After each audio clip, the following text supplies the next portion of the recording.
The Subcommittee on Oversight and Investigations will now come to order. The chair now recognizes himself for 5 minutes of an opening statement. Good morning, and welcome to today's hearing entitled Ensuring Public Safety, Oversight of the U.S. Organ Procurement and Transplant System.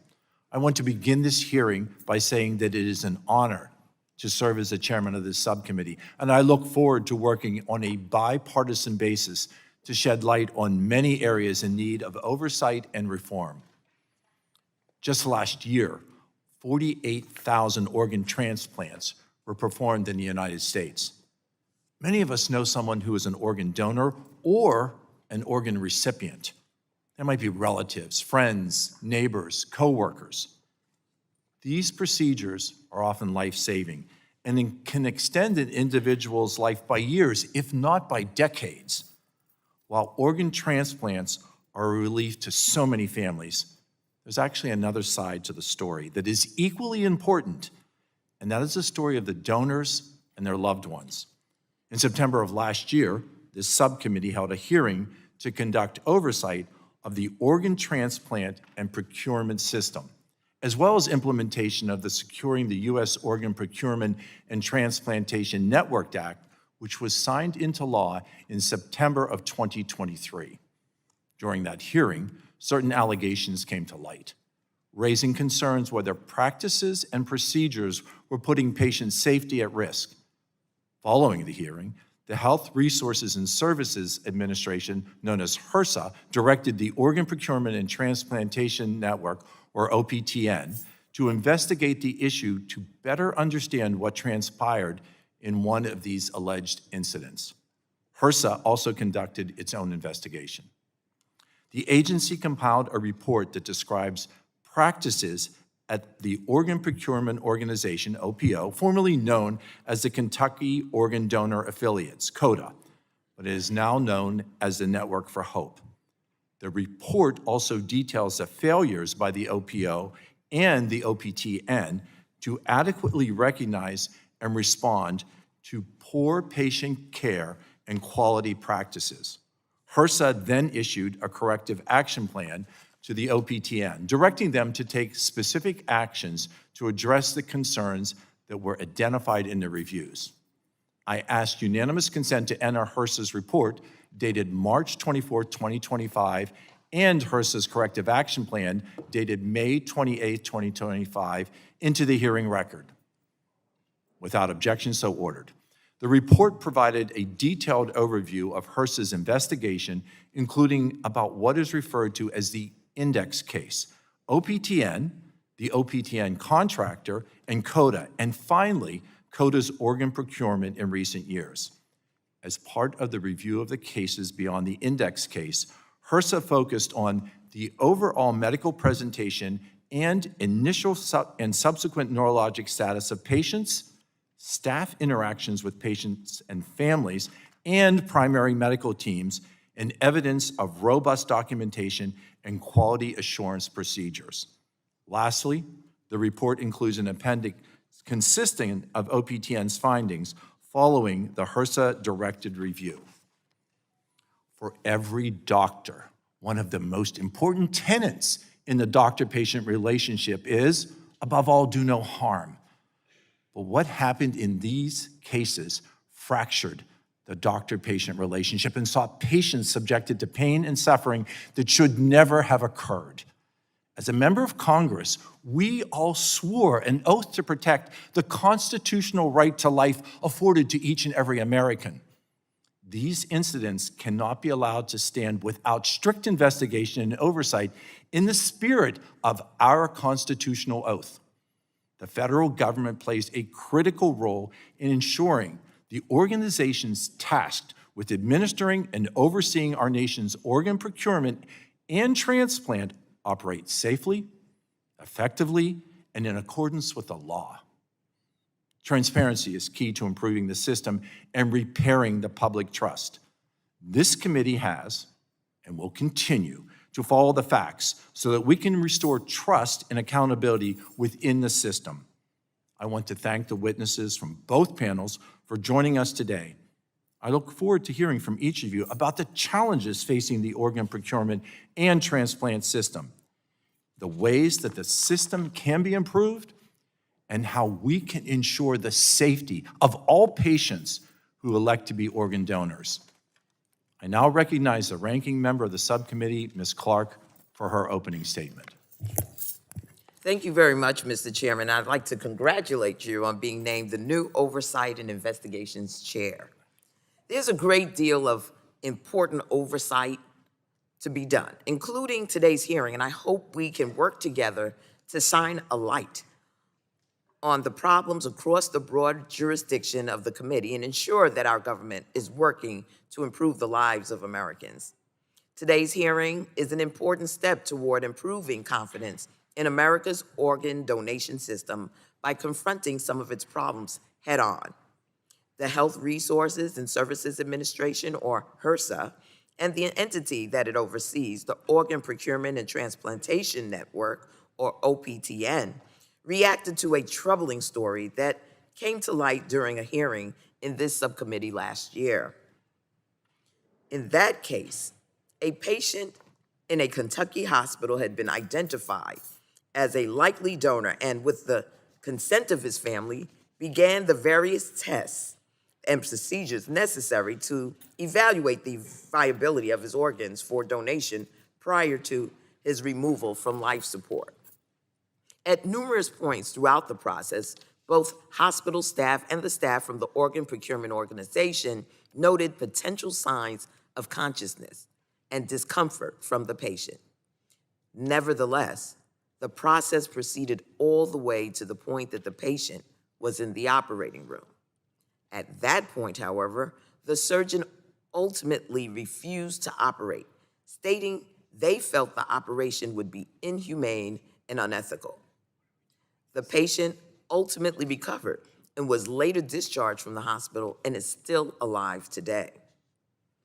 As a result of this particular incident being raised at last year's hearing, a series of investigations took place. First, the Kentucky Organ Procurement Organization, CODA, which is now a part of the Network of Hope, was ordered to conduct a self-assessment and concluded that it was, quote, satisfied and confident in the donation process, end quote. The OPTN initially accepted this conclusion, but CODA not providing any documents to substantiate it. HRSA then fortunately stepped in and required OPTN to press CODA for more information and conduct a broader analysis of CODA's practices in certain cases. OPTN's review, quote, noted as no major patient safety concerns based on their review, end quote. HRSA also concluded its own parallel analysis and concluded that there was, quote, potentially serious and ongoing patient risk and families, as well as failure by the Kentucky OPO and the OPTN to adequately recognize and respond to poor patient care and quality practices, end quote. HRSA's investigation identified 103 out of 351 examined cases that had, quote, concerning features. This is a stark warning. And what is concerning is not only the gravity of this warning, but the lack of urgency from the OPO and the OPTN, both of which were content with the way things were being handled. In fact, instead of doing a serious assessment of the case, the Kentucky OPO retaliated against the whistleblower that brought the initial Kentucky case to light by pressuring the whistleblower's employer to fire them. This is reflective of a cover-up culture, not a culture of concern for patient safety. New reporting from the New York Times over the weekend indicates that a case like that in Kentucky is not an isolated event.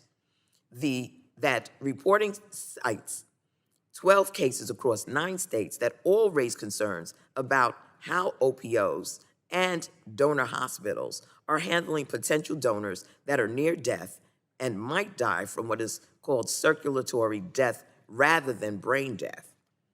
As a follow-up to its investigation, HRSA has already directed the OPTN board to take corrective action to make a series of policy and process improvements that may prevent future cases from occurring. This new reporting further demonstrates that additional guidance and oversight is needed across the entire system. HRSA's recent actions are a positive step in the right direction, and I thank the witnesses for their testimony today that we can better understand what is going wrong and how to fix it.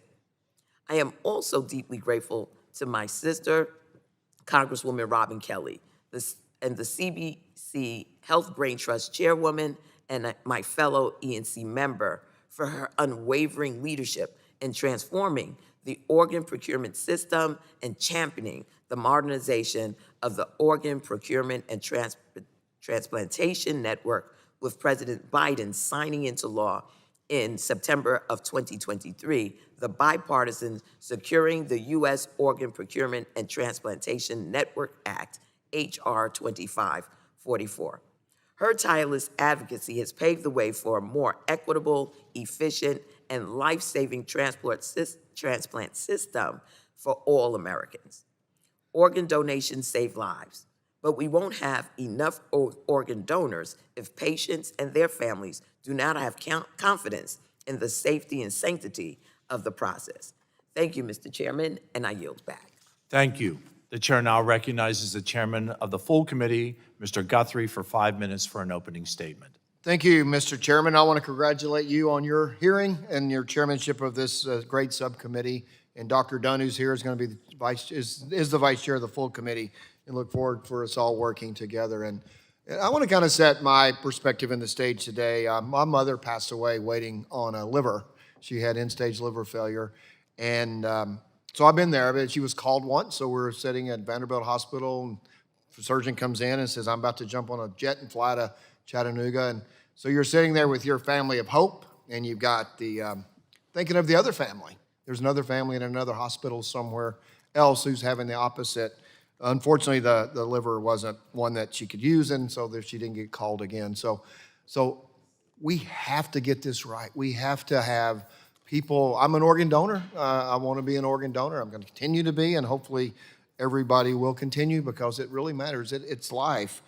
But we have to address what's before us, and so we can have confidence in the system. And, not having a hearing where we talk about this in the open. You have the New York Times article, you have all the other things out there, so we have to address this, and we have to have it in a way that we come to a conclusion that we're going to fix this so people can have confidence in the system. And so we're looking at the HRSA report, and the report obtained by the committee sheds new light on the challenges facing the organ procurement and transplant system and the Organ Procurement Organization, or the OPO, that is subject for HRSA's hearing. Hits close to home. Chairman Joyce talked about it. It's a Kentucky situation, and it's now known as the Network of Hope, following a recent merger. The report describes what happened to a Kentucky man who was an organ donor registry, known as the index case in this report. After his family consented to organ donation, the HRSA report details the critical failure to reassess that decision following developing circumstances. Specifically, hospital and OPO staff documented improved neurological function at multiple points between the OPO was contacted and when the patient was in the operating room, and an OPO coordinator even escalated statements of concern from hospital staff to the OPO's leadership. And a lot of the discussions that we've had about this case, a lot of times I've heard from several that the OPO is just not involved. This is completely hospital function, but the report seems to state otherwise, that the person from the procurement was involved. And so I'm not going to accept just to dismiss that it was all hospitals issue. It was both. And it was actually the physician in the operating room who finally just stopped this organ recovery process. But the report goes further beyond the index case. In fact, HRSA determined that of the 351 documented cases reviewed in this investigation, 103, or nearly 30%, had concerning features. HRSA found concerning patterns that includes failures to recognize increased neurological function in patients who were previously identified as candidates for organ donation, failure to work collaboratively with medical teams, and failure to safeguard decision-making or follow best practices. The numerous cases within the report show a deeply concerning pattern. And this is why we're having this oversight hearing today. We need to have an open and honest discussion about these failures. And Dr. Lynch is here. HRSA has a role. And I think when we met, you said, we know HRSA has a role. You're a transplant surgeon. He says, we're going to address it. We're going to fix it. We're going to build confidence in the system. We just need everybody here today in both panels to admit that we have issues we have to fix and not just point fingers. I think that's been a concern by some of us on our side, on this side of the dais, I think both sides of the aisle. As you saw the report in the HRSA report that the OPO on the index case essentially said everything is working. And we know everything's not working, but we need everything to work. And it starts by acknowledging that we have a role in the process of fixing this. And so we need to admit we have issues. We need to admit there are issues that need to be fixed, and we need to come together and be constructive. Because I can tell you, as a son of someone that we were praying was going to have an opportunity to have an extended life, I've seen it. And there are families out there today in the same situation we were in and we want people to donate. I'm not going to change my organ donor status. I'm going to give to whoever needs it if the time comes that I'm a donor. Hopefully that's not later rather than sooner, but I'm confident that I want people to have the opportunity to survive and live. But we don't need to not address this. We absolutely have to address it. So the family on the other side of the phone calls that we got can have confidence that their loved one is giving and giving in a way that I have a friend here from Bullitt County, Kentucky, who has that with her son. Her son was an organ donor, and people live today because of Keegan, your dear son. And so thanks for being here. And hopefully people will walk away today knowing we need to address issues, but still confident that they can give life. So thank you, and I will yield back. Thank you. The chair recognizes the ranking member of the full committee, Mr. Pallone, for 5 minutes of an opening statement. Thank you, Chairman Joyce. Today, we're once again examining serious concerns that have been raised about our nation's organ donation system and what needs to be done to fix them. It's critical that the organ donation system continues to improve. Right now, there are over 100,000 people waiting for an organ transplant. The decision of whether to donate life-saving organs is a deeply personal and meaningful one, and we owe it to everyone involved to make sure the system is working smoothly and that there is respect for donors and their families throughout the process. And if we don't have that, then we won't have as many donors, obviously. And without donors, the waiting list for organs will only get longer. There'll be more suffering and death for those hoping for a transplant. So I'm hopeful that today's hearing will help us conduct meaningful oversight and find ways to ensure that our organ procurement and donation system is one that donors and their families can trust. The Health Resources and Services Administration, HRSA, oversees the Organ Procurement and Transplantation Network, or OPTN, and its members, which include transplant hospitals, organ procurement organizations, labs, and medical and scientific organizations. This hearing focuses on findings and recommendations that were made by HRSA after investigating a specific incident in Kentucky and a series of other cases with similar features handled by the same organ procurement organizations, which has since been merged into Networks for Hope. Sorry, I thought I had turned that off. HRSA's investigation and report revealed overly aggressive practices by the Kentucky OPO that pose risks to patients. These findings should be cause for deep concern and immediate action. The experience of one patient and his family that was extensively covered in the report is deeply concerning. At numerous points prior to his near donation, signs that he should not have been considered an eligible donor were not acted upon by either the OPO or the hospital.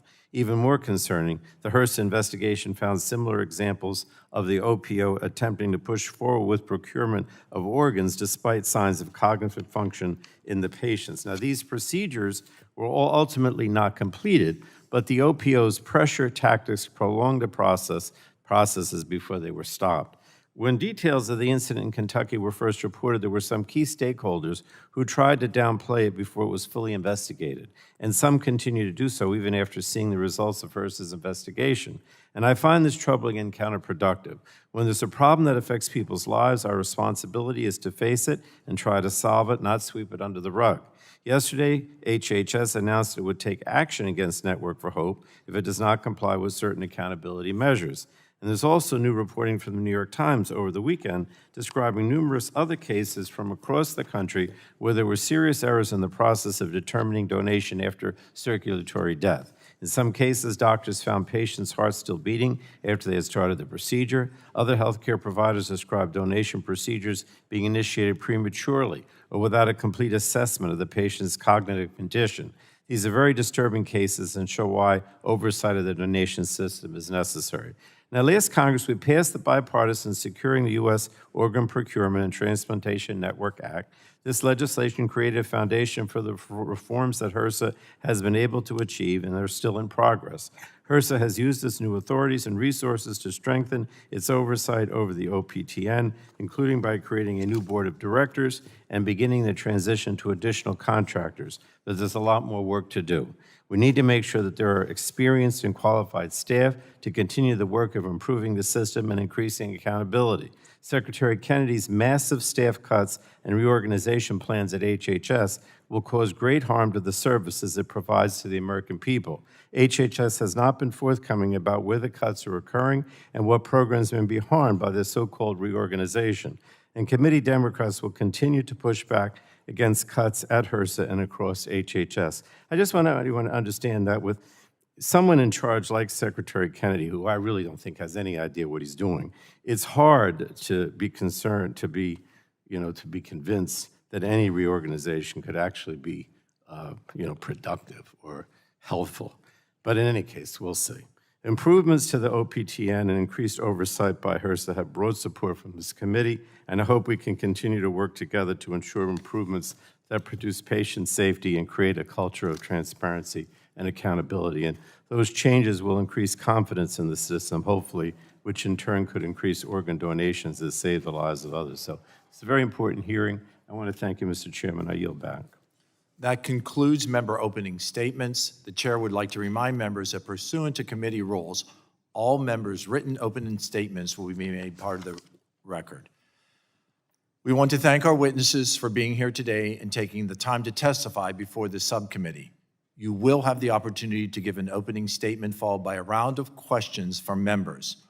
Our witness today is Dr. Raymond Lynch, Chief Organ Transplant Branch of HRSA, and the division of the U.S. Department of Health and Human Services. We appreciate you being here today, Dr. Lynch, and I look forward to hearing from you. You are aware that this committee is holding an oversight hearing, and when doing so, has the practice of taking the testimony under oath. Do you have any objection to testifying under oath? I do not. Seeing no objection, we will proceed. The chair advises that you are entitled to be advised by counsel. Pursuant to House rules, do you desire to be advised by counsel during your testimony today? I do not. Seeing none, please rise and raise your right hand. Do you promise to tell the truth, the whole truth, and nothing but the truth, so help you God? Seeing the witness answered in the affirmative, you are now sworn in and under oath subject to the penalty set forth in Title 18, Section 1001 of the United States Code. With that, we now recognize Dr. Lynch for 5 minutes to give your opening statement.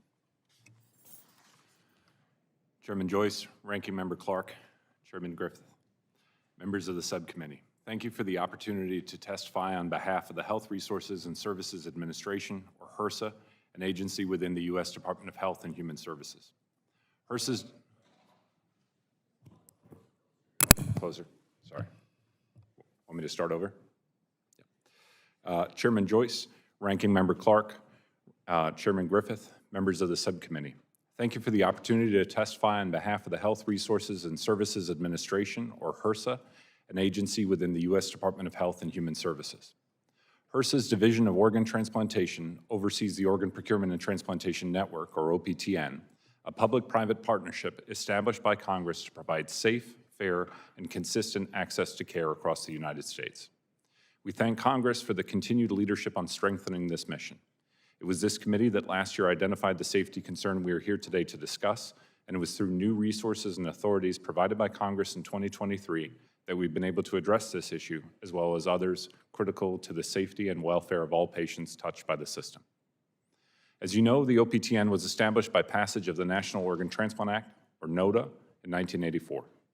The system includes transplant centers, labs, patient and family representatives, organ procurement organizations, or OPOs, who are the federally designated providers responsible for managing the process of deceased organ donor recovery. The OPTN was designed to create rules for allocating or matching donated organs to transplant candidates. To create a safe, reliable framework for this, Congress empowered the OPTN, with oversight by HHS, to establish policies for monitoring threats to patient safety or public health. NOTA specified that only a single nonprofit contractor with expertise in transplant could support the OPTN, and over the next 4 decades, this role was held by one contractor, the United Network for Organ Sharing, or UNOS. In the interim since the passage of NOTA, transplant has grown tremendously. Last year, more than 48,000 patients received an organ. Advances in technology and practice have improved organ utilization and patient survival. Congress has continued to enhance transplant access with legal changes to support living donation among individuals with limited financial means, and the HOPE Act, which allowed the use of organs from persons living with HIV. Despite these gains, transplant faces considerable challenges. More than 100,000 individuals are currently on the wait list, with many more unable to get even that far. Last year, more than 11,000 waitlist patients died or became too sick to transplant. HRSA's ability to address these problems was limited by NOTA's stipulation that only a single contractor could service the OPTN. The potential for structural conflicts of interest, where the contractor is responsible for developing policies, assessing compliance, managing the finances, and reporting on the quality and impact of its work, was compounded by having the OPTN Board of Directors also be the board of UNOS. As Congress has noted, this functionally reduced the OPTN Board's purview to issues that were amenable to the contractor. HRSA was further limited by an appropriations cap that left it without adequate staff, technical expertise, and resources. As a whole, these statutory restrictions created an untransparent, ineffective, conflict-ridden monopoly that essentially avoided meaningful government oversight. In 2023, Congress passed the Securing the U.S. OPTN Act, enabling HRSA to fundamentally transform its oversight through clarity on the status of the OPTN, increased appropriations, and the ability to employ multiple contractors. The same year, HRSA launched the OPTN Modernization Initiative. A major step in these advances was the spring's special election to elect an independent and unconflicted board of directors. These and other improvements to OPTN governance will provide a more transparent, reliable, accountable, and safe system for patients. The commitment to improving patient safety is central to modernization. Historically, HRSA did not receive complete, consistent, or at times accurate information on safety problems. With the new law, Congress allowed HRSA to strengthen its oversight capacity by obtaining additional technical and subject matter expertise and support.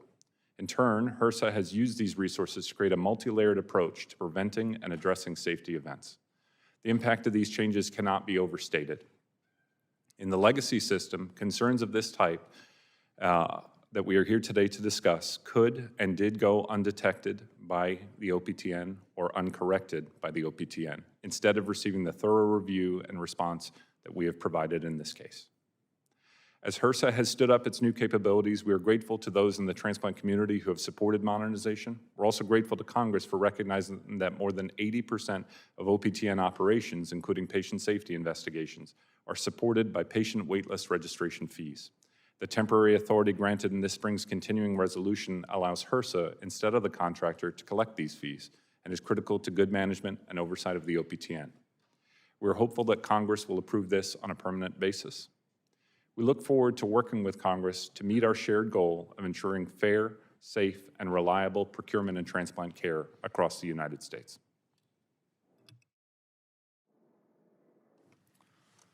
I thank you for your testimony, and we will now move to questioning. I will begin and recognize myself for 5 minutes. Dr. Lynch, to better understand what occurred with the index case and how a DCD, or donation after cardiac or circulatory death, how a case like that works, is it fair to say that it is not a failure in a DCD case if the patient doesn't end up dying in the allotted time and the process is during the procuring of the organs, if it is stopped? It's fair to say that the OPO has a duty to look for donors. The prognosis, meaning planning whether or not an individual will expire within a time period that would allow for the recovery of their organs, is imprecise. So in good faith cases, there will be instances where a patient has a withdrawal of care, is allowed to progress to a natural death, but that occurs over too long of a timeline to make the organs usable. And you wouldn't consider that a failure, would you? I would not. However, it is a failure if at any point in the process leading up to the removal of the patient from life support and declaring that patient is deceased, that the patient shows signs of improvement, neurologic function, such as signs of pain or fear. If you see a patient crying, if you see these kind of neurologic responses, the process should be immediately stopped. Do you agree? I agree. Or in another case, when a patient was awake and following commands, yet the OPO did not terminate the organ procurement process at the moment the patient exhibited that behavior. Is this how a DCD case should work? No, it is not. Why is that? So in DCD, the appropriate initial and then the subsequent evaluation is key. Identifying those individuals where the injury to the brain is sufficient that they will not recover and allowing them to progress to a natural death. If over the course of the days between the OPO's initial assessment and when they ultimately go to the operating room, if they're improving, then it is unlikely that they're going to pass in that time frame and they're being exposed unnecessarily to harm. So continued reevaluation as the process continues has to be part of the process, correct? Correct. We have seen continued reports of these concerning instances, and an instance at times by both OPOs and the OPTN board and its investigative arm that these cases do not represent a failure in the system. Based on your opinion as a transplant surgeon and now in your role of as the chief of organ transplant branch of HRSA, can DCD continue to be done in a way that protects patient safety and honors the sacrifice of what these patients are doing?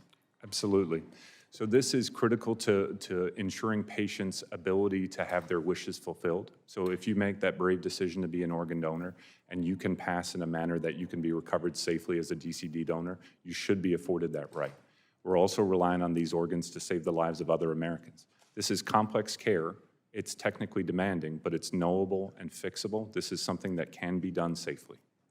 As part of the investigation, HRSA analyzed information from over 350 unique cases of ANR patients, or authorized not recovered. This means that the patients were considered for DCD recovery, but no organs were transplanted. The report continues that 103 of these cases, or nearly 30%, had concerning features. Could you explain what some of those features are and what the common themes are in these cases? So HRSA's report and what we documented in our corrective action plan essentially identified 4 problems. There was the inability to perform a good initial or subsequent neurologic exam and identify those individuals who are likely to progress. There was a poor pattern of collaboration and respect for the input from the primary medical team, the hospital providers. There was poor communication and treatment of families. And then there was poor documentation of what was actually occurring with these patients in the OPO's records. Would you say that the issues occurring in these cases are more related to policies on how the situations are handled, or personal errors, or a lack of communication from team? Because there are multiple teams that are involved as this entire process continues. So this is, as I said, this is a technically demanding form of care. It involves good collaboration between the OPO and the hospital. But every area in the country has exactly one OPO. They are the only ones who can provide this care. It is within their scope to make those relationships, do the education for the hospital, and provide that expertise and support to help them. I thank you for the clarity of your answers. I think it is important for this discussion. I now yield 5 minutes to the ranking member for her 5 minutes of questioning. Thank you, Mr. Chairman. I want to start by expressing appreciation for the extra oversight that HRSA has conducted here. Because of that work, we have some tangible findings and clear recommendations for process improvements. I'd like to talk through HRSA's process in investigating the Kentucky case. Dr. Lynch, has HRSA ever directed the OPTN to initiate an investigation like it did last October regarding the Kentucky Organ Procurement Organization? I should clarify, Madam Ranking Member, that this occurred before my time at HRSA started in October, but to my knowledge, I am unaware of any such direction. Okay, so what has enabled HRSA to direct OPTN to carry out more stringent oversight while also conducting its own parallel analysis? To be frank, it's the Securing the U.S. OPTN Act. It's the authority that Congress gave us, the ability to hire in expertise and to stand up a data and analysis team to make sure that we can study these problems with the appropriate degree of rigor. So why did HRSA determine that this level of oversight was necessary over the Kentucky Oregon Procurement Organization? So the initial decision, again, preceded my individual time at HRSA, but it was a relatively easy decision to identify this. On probing, the OPTN contractor had sent a letter to the OPO asking for a detailed list of information. They got back a one-page letter telling them that there was no problem and that the OPO was satisfied and confident in the process that this patient had undergone. The OPTN and its contractor then elected to close the case. Closing the case without reviewing the documents that you asked for is so inconceivable in a safety investigation that made HRSA reassess this. Very well. The OPTN Board of Directors is also responsible for enforcing its policies among OPTN members, which include OPOs and transplant hospitals. Dr. Lynch, how does HRSA envision the role of the new OPTN board in conducting oversight, and what changes should it make from the way things were handled previously? So the vision for the OPTN is to provide that system-level oversight. And to be clear, HRSA and other agencies within HHS provide parallel lines of support and oversight for elements of this community. HRSA is the system. By the OPTN, we're able to manage the elements that are within the transplant ecosystem, so to speak.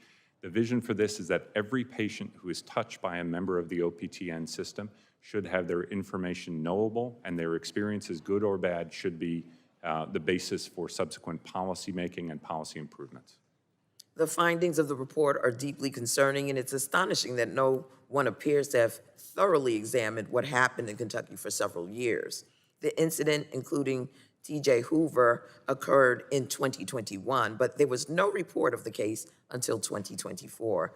Stronger oversight protocols of the OPTN and more transparency from OPOs would uncover patient safety issues more quickly, enabling more timely improvements. Dr. Lynch, how does HRSA plan to increase oversight of OPOs specifically and improve visibility into outcomes for pre-donors, as you mentioned in your testimony?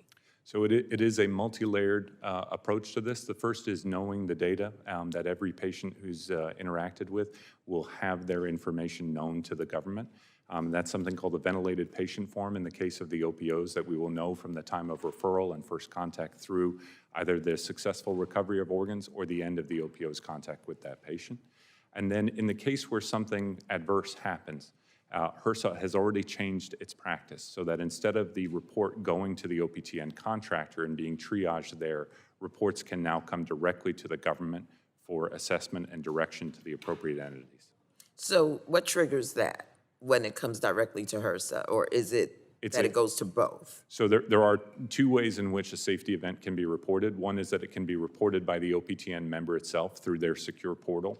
A broader way to do it is that anybody involved, anybody with access to the internet, can go to a public-facing website and make a report to HRSA. Very well. Are there currently other HRSA-led investigations underway that you're able to discuss? I would prefer not to discuss them in this setting, but there are investigations ongoing. And how does the Kentucky OPO investigation process inform HRSA will approach its oversight and authority going forward? So the corrective action plan that HRSA released on May 28th is the first of its kind.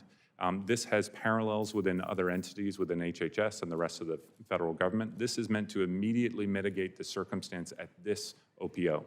But there's also a broader part to it. Part B addresses the entire system, and we are confident that this pattern of care can be prevented in other OPOs. Very well. Mr. Chairman, I yield back. The gentlelady yields. The chair recognizes the chairman of the committee, Mr. Guthrie, for his 5 minutes of questioning. Thanks, and thanks, Dr. Lynch. Thanks for being here, and thanks for your report. As I said in my opening statement, this is personal to me, and I want people to be organ donors, and I want people to have the ability to have a full life if they have the access to organs. But we want to make sure everything is right and done correctly.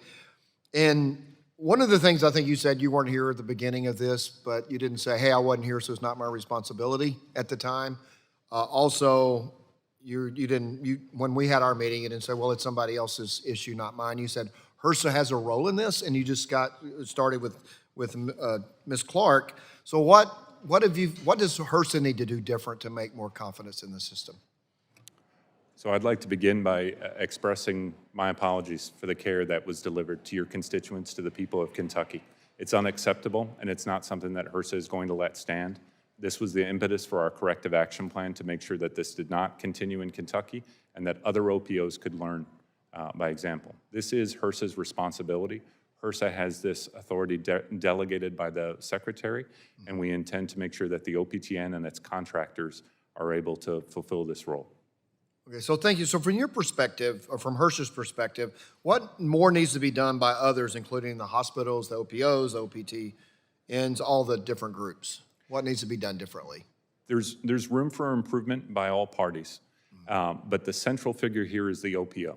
So nobody proceeds to organ procurement without an OPO's involvement. The OPO is the subject matter expert in this, and they are the ones who drive the process. They conduct the evaluation to identify and manage the donors, and they are responsible for the identification of transplantable organs that will be offered out for matching. So what do they need to do different to give more confidence to the system? So we need better policy within the OPTN to make sure that these lapses in care are preventable. We don't need to. So what updated policies? What would you suggest? Right now there is, as specified in the regulation, there is attending to public health and patient safety. I think that we can speak definitively to improving DCD policy. This has been something that the OPTN board has discussed and other entities have discussed for years, but no action has been taken. So those who are listening, means of the circulatory, there's two types of, could you explain the difference in Yes. brain dead and circulatory death? So the manner of organ donation and procurement that most people are familiar with is brain death. That is where somebody is legally deceased.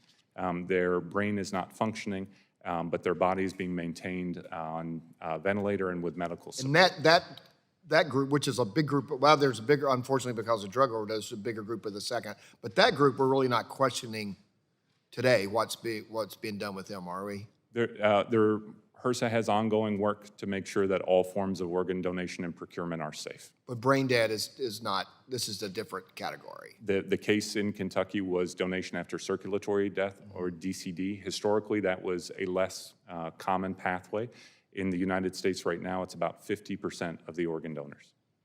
And in our case, it's because of, unfortunately, drug overdoses. So, kind of answer a lot of my questions.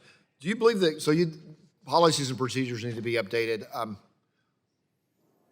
And we need to follow them, obviously. So what specifically do you think in the Kentucky case what was their OPO's responsibility in the Kentucky case, and where do you think it failed? So some of this could have been corrected locally. So under CMS regulations, which guide an OPO, they're required to have a quality department. Every OPO also has a medical director. Appropriate identification of the donors, appropriate reevaluation of their neurologic status would have prevented many of these errors. Training and good hospital development, meaning building that collaborative relationship and listening to the medical teams and the families, would have prevented many of these. Okay. So will you commit to ensuring that there will be increased transparency from HRSA if and when it identifies other issues with organ procurement? And so those who are responsible for implementation, overseeing organ donations, procurement, and transplants can address these problems? Yes. Commit to working together? Well, yeah, I think it's important that as people are listening to this, there is a distinct difference in the two. I know we need to make sure everything works, but someone who's brain dead versus circulatory death, and we need to, and unfortunately the cases are rising in circulatory death, so we need to make sure we have the procedures in place to make sure someone is ready to donate before the process moves forward. But you have to prepare for it because you know they're going to die. That's the issue, isn't it? Is that if they're circulatory death, you remove it's not brain dead. Once you remove the treatment, they're past. But circulatory death, when you remove the treatment, because they're going to die anyway, then it takes a little while. And that's kind of the space we're worried about, right?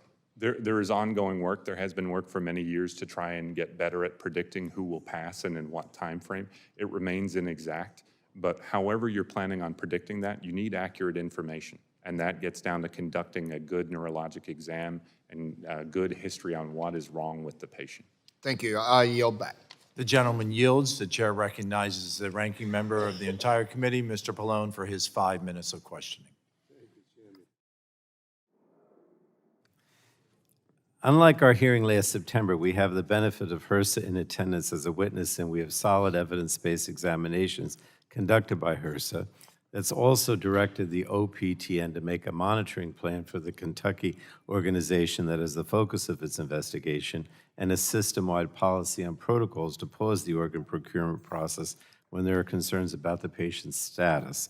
And these actions, I think, will better protect patients across the country during the pre-donor phase and increase confidence for would-be donors that their safety and interests will be addressed in the process. But Dr. Lynch, does the Corrective Action Plan, which is now public, send a message to all OPOs and relevant OPTN members involved in patient care that OPTN oversight is becoming stronger? And what do you hope the impact of that shift will be on the culture at OPOs and the OPTN? I have 4 questions, though, so please be brief. Oh, your mic is not on. Mine wasn't either. Sorry. Go ahead. I'd like to emphasize the vast majority of providers are doing this in good faith, and every day they show up trying to do a good job. This shows that HRSA is doing the same and that we are committed to maintaining a safe environment. And so if they see something that is wrong, that they can plan for a future where we are doing that better. All right, and then what was it that you saw in your investigation that made you believe more safeguards were needed, specifically for potential donations after circulatory death? The primary problem in Kentucky related to them failing to reevaluate their initial neurologic exam and failing to see that instead of somebody slowly getting worse or staying at a very low level of brain function, that they were in many cases recovering. I see. Now, HRSA's report concludes that the Kentucky OPO disregarded or dismissed any indication that a patient who was identified as a potential donor would ultimately not be eligible for donation. And from the report, the OPA appears to have been determined to proceed with the donation protocol until it was forced to stop by a physician's refusal to do the procurement operation. And various hospital staff do not appear to have stepped in to stop the process either until the very end.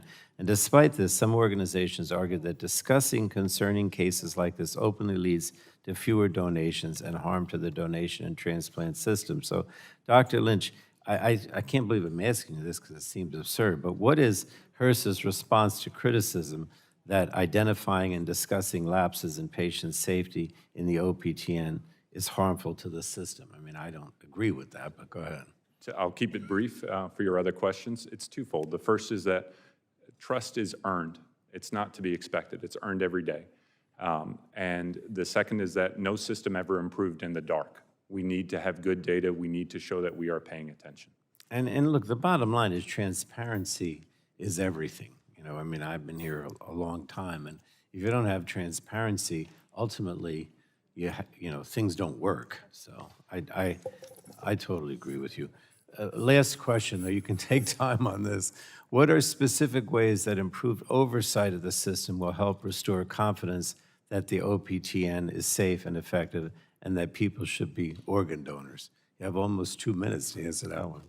So again, the adequate collection of data, the OPOs already collect these data on the patients with whom they interact, making sure that that's relayed to the government and that in turn is able to be used for analysis and for public use. The OPTN already is a leading example of making all data that we have available to researchers and policy advocates, adding in all the data on either end, the individuals with whom OPOs interact before they are organ donors, and the individuals with whom transplant centers interact before they are on the wait list will help us to really understand the system and make sure that we're providing consistent, good care.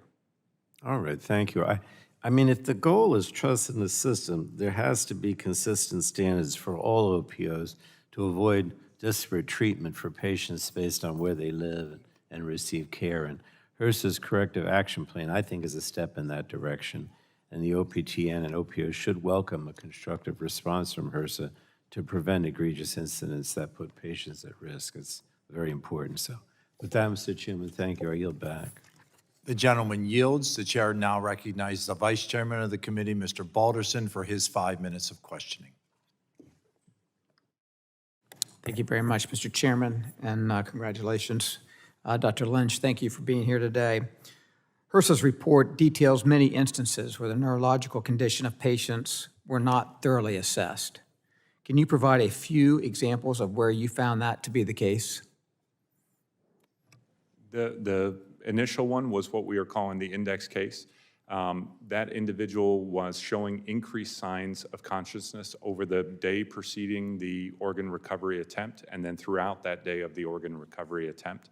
Despite the OPO noting this in its own electronic medical record, they continued without deviation from the plan and went to the operating room with the intent of recovering his organs.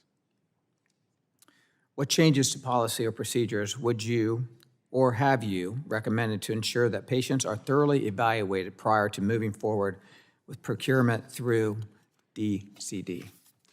So for DCD to be done in a safe way, for any potential organ donor to be evaluated in a safe way, we need to understand what is wrong with them and to what degree there is chemical manipulation of their neurologic status, by which I mean, is this what we're seeing on a neurologic exam brain function, or is it brain function and being sedated or paralyzed in order to accomplish other medical tasks? Thank you. Dr. Lynch, could you briefly describe what leads to variations in process and procedures related to DCD in hospitals and OPOs? So again, the hospital providers have a role in this, but they are dependent on the OPO as their subject matter expert. OPOs have had established areas of care for many years. They have a responsibility to provide procurement care in every hospital in their area, and so they all have hospital development divisions that are supposed to go out and provide education. That education can be in the abstract. A provider may not see somebody who could be an organ donor for many months. When a potential donor is identified by the OPO, they need to provide updated information and what we would term just-in-time training to make sure that there's a good expectation of the respective roles and the ability to reassess if this is a potential organ donor if the neurologic status changes. Thank you, and I'll follow up with that. You've answered some of that. How might this lead to different standards in patient care and occasionally patient outcomes in CDC cases?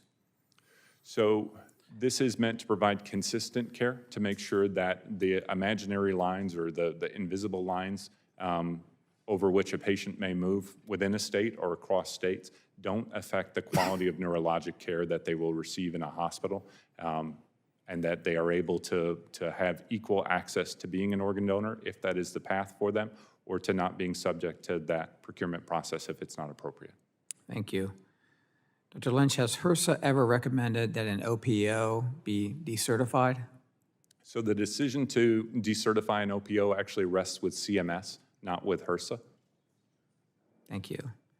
Has an OPO ever been decertified? No. Thank you. Mr. Chairman, I yield back my remaining time.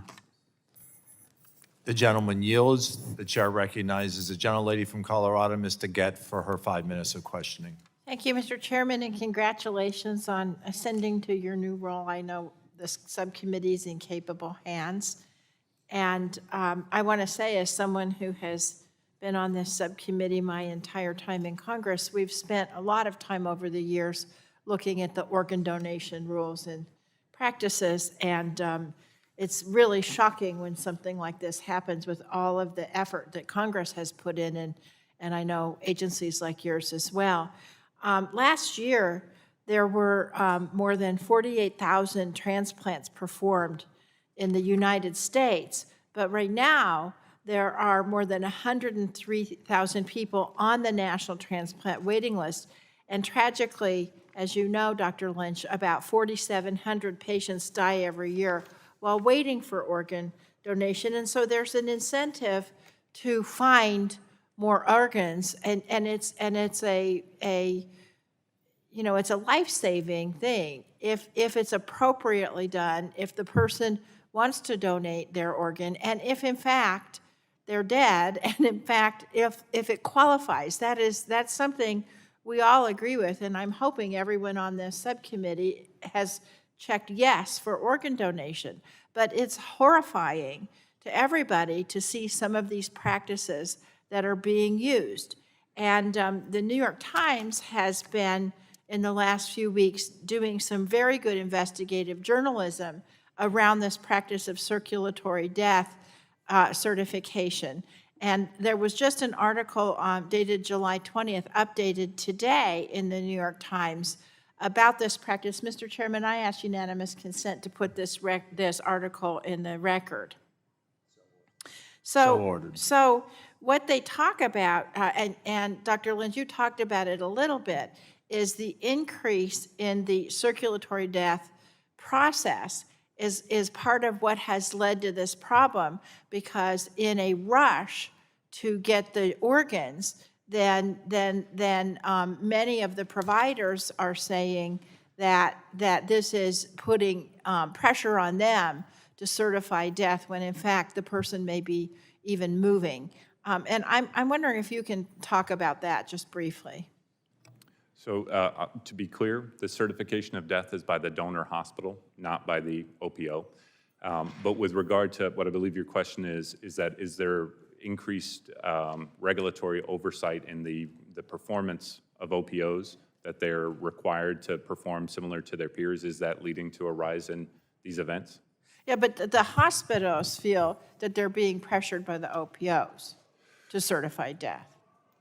That's what's stated in these articles and by the investigations. So my understanding of that article was that the hospitals, some hospital staff were recorded as saying that the OPOs were more present in their hospital. That's correct. Yeah. So OPOs are recovering more organs than ever before, and that is a multifactorial thing. Some of it is related to increased oversight by CMS. Some of it is related to new technologies. Some of it's related to the ongoing opioid epidemic. The increased emphasis on performance in any area of medicine is never an excuse for noncompliance. That is correct. I want to ask you about the structure, because the OPTN board has recently been restructured, but previously the board of directors of UNOS, which was the sole contractor, was also the board of directors. And you said in your written testimony that this governance structure created a potential conflict of interest, and that goes to what I'm talking about.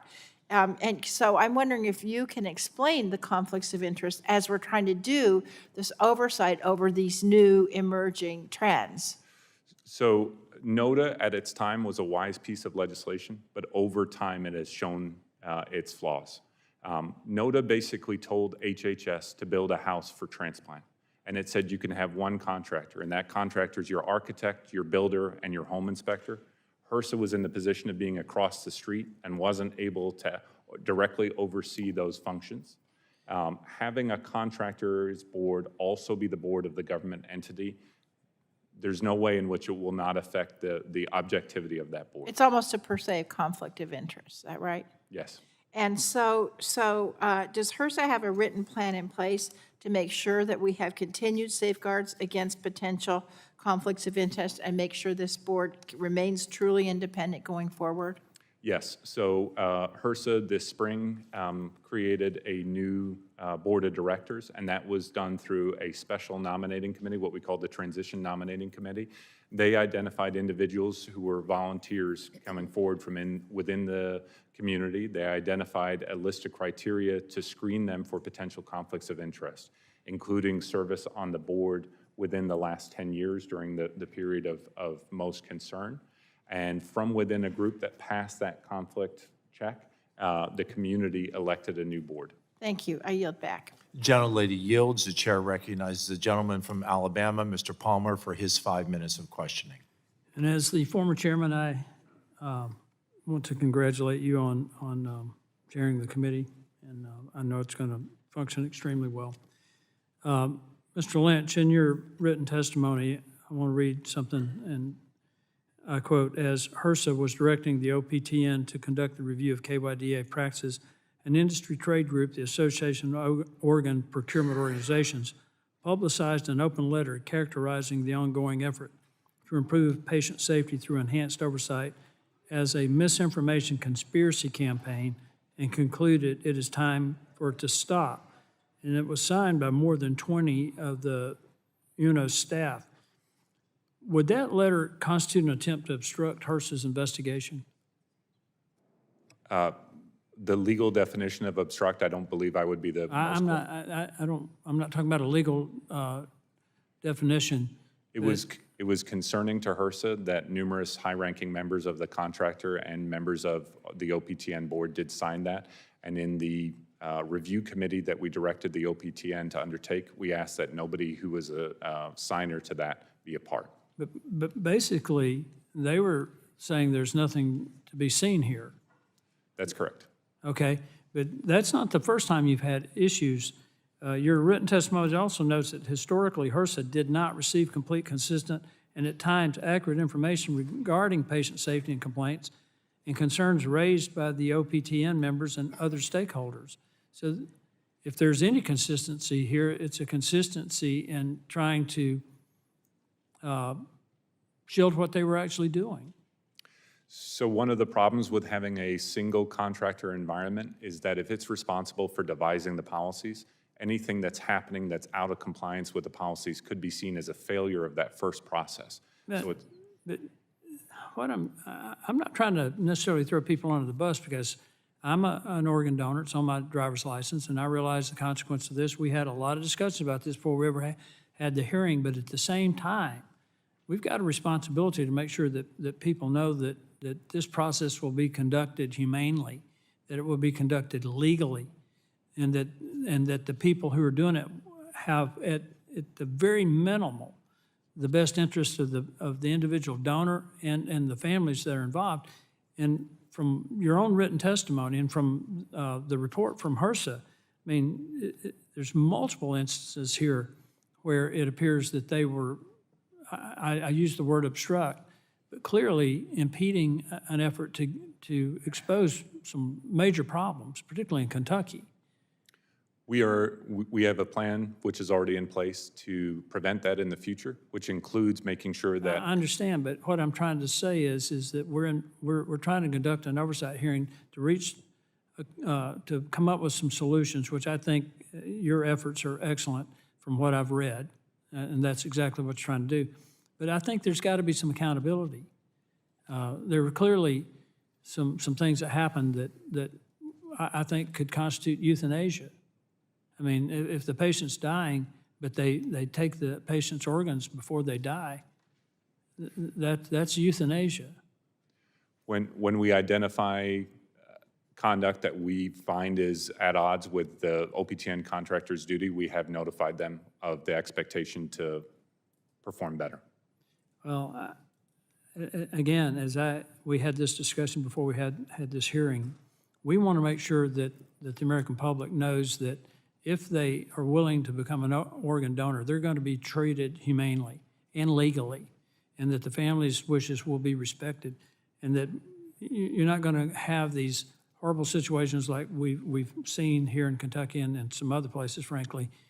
And my main concern is that you're able to do your oversight function without interference from anyone. I really am disappointed that 20 people signed this letter, which to me constitutes obstruction of a legitimate investigation, which the investigation uncovered some serious problems.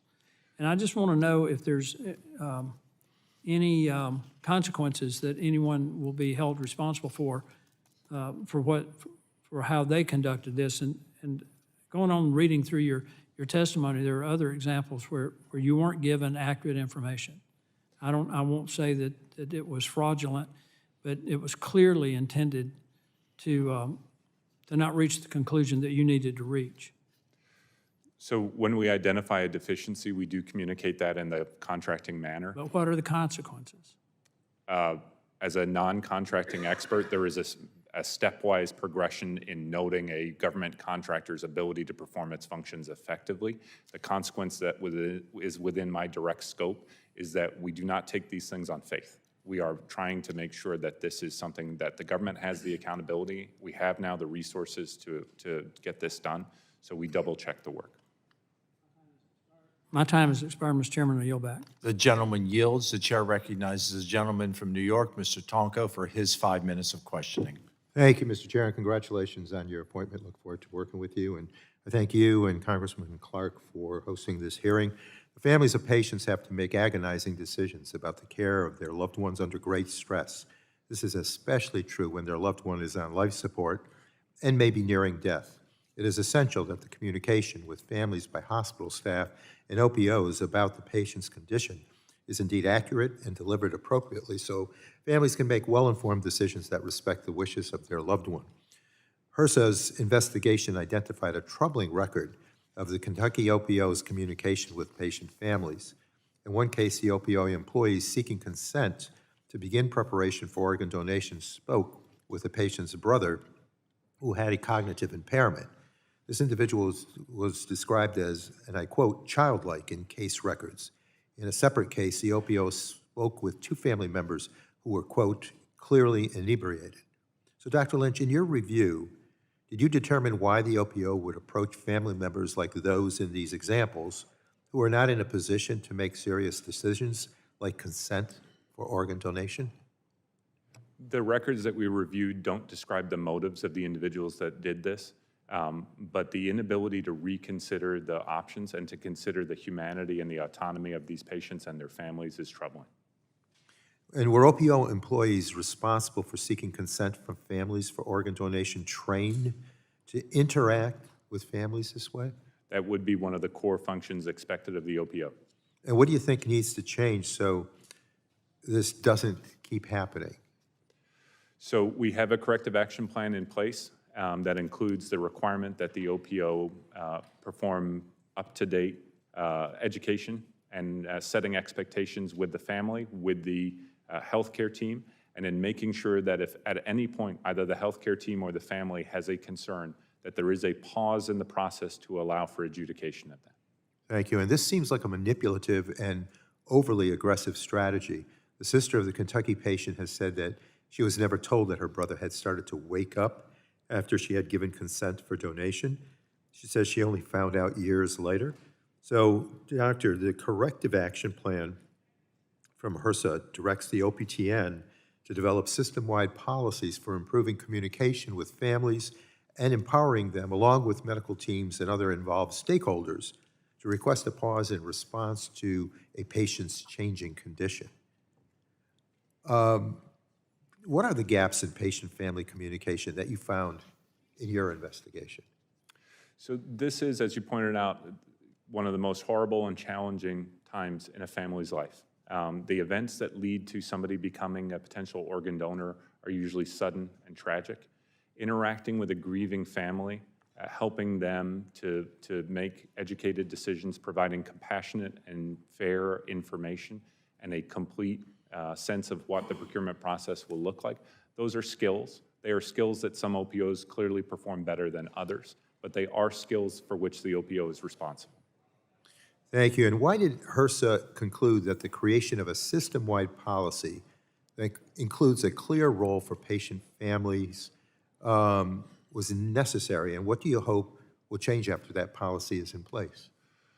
One of the things that we have done with the new and unconflicted board that came in was to help them understand that the greater system of patients than we normally hear from. And the new board on its first meeting heard from a family member who was a nurse of 25 years experience.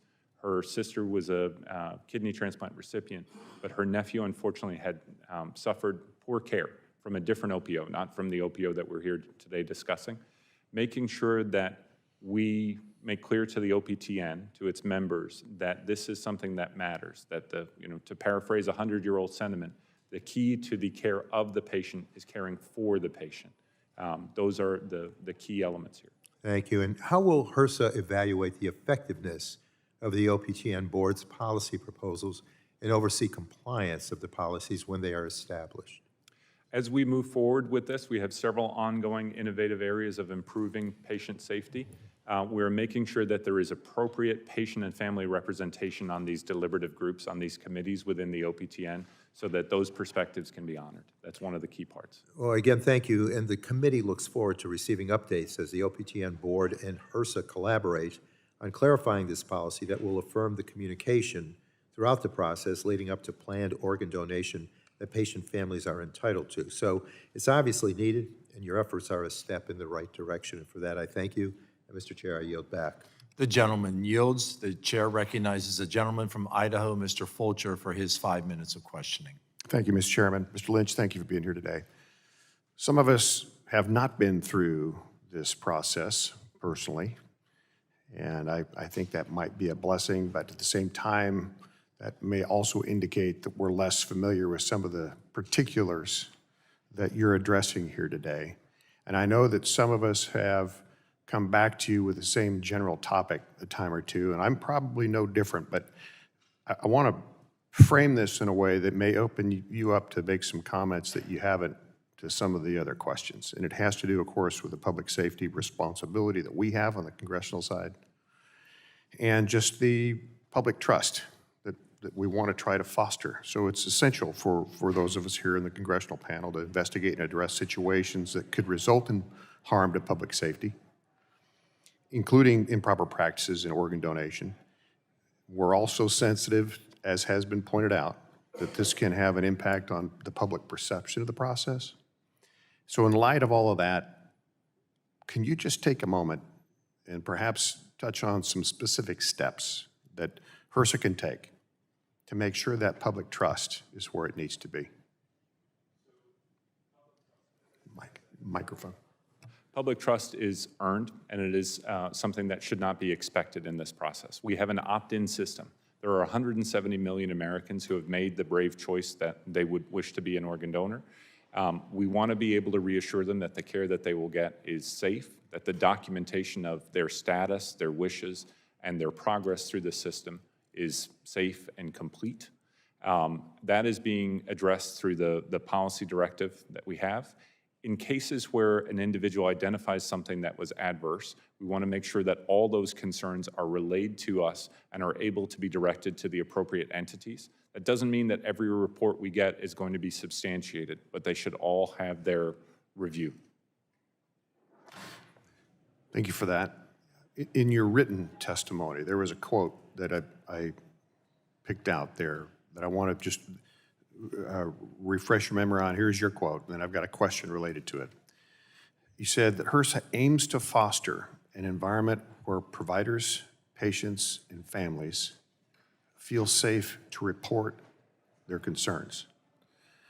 And if an individual who has, like me, with very little or no experience with an organ donation system and got a concern and want to report that, does HRSA have an easy-to-access, navigate mechanism to report or to make a report?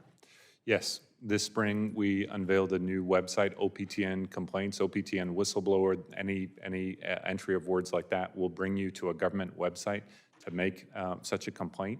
And then in the evaluation of those, it's critical to have a denominator, so to speak. So getting those other data to know how often, if a negative event happened, how often is that occurring? Essentially creating a rate for it.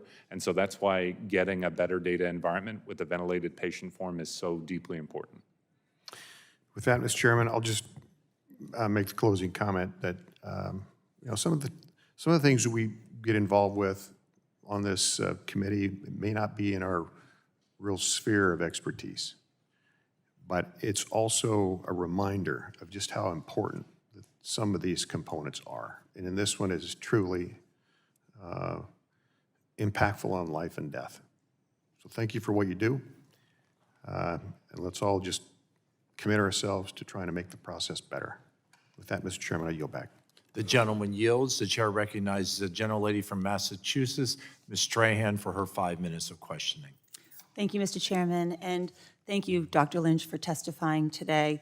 Everyone involved in organ donation and transplantation, from government organizations to clinicians to families, is trying to do the right thing. I believe that.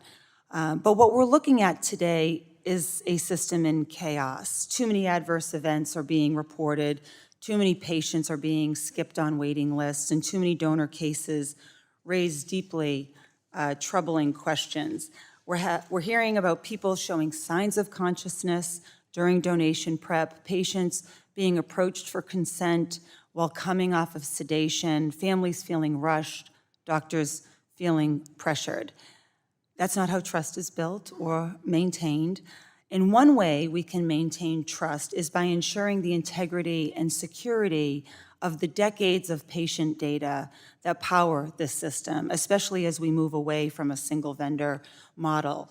Dr. Lynch, has HRSA developed a plan to open up UNIS's technology systems to new contractors in a way that protects patient privacy and ensures continuity of care? So the plan for that is evolving as we continue to get new information and as our capacity to conduct oversight and safety reviews grows. I'm happy to hear that, because it isn't just new vendors that will need UNOS's cooperation to modernize the OPTN.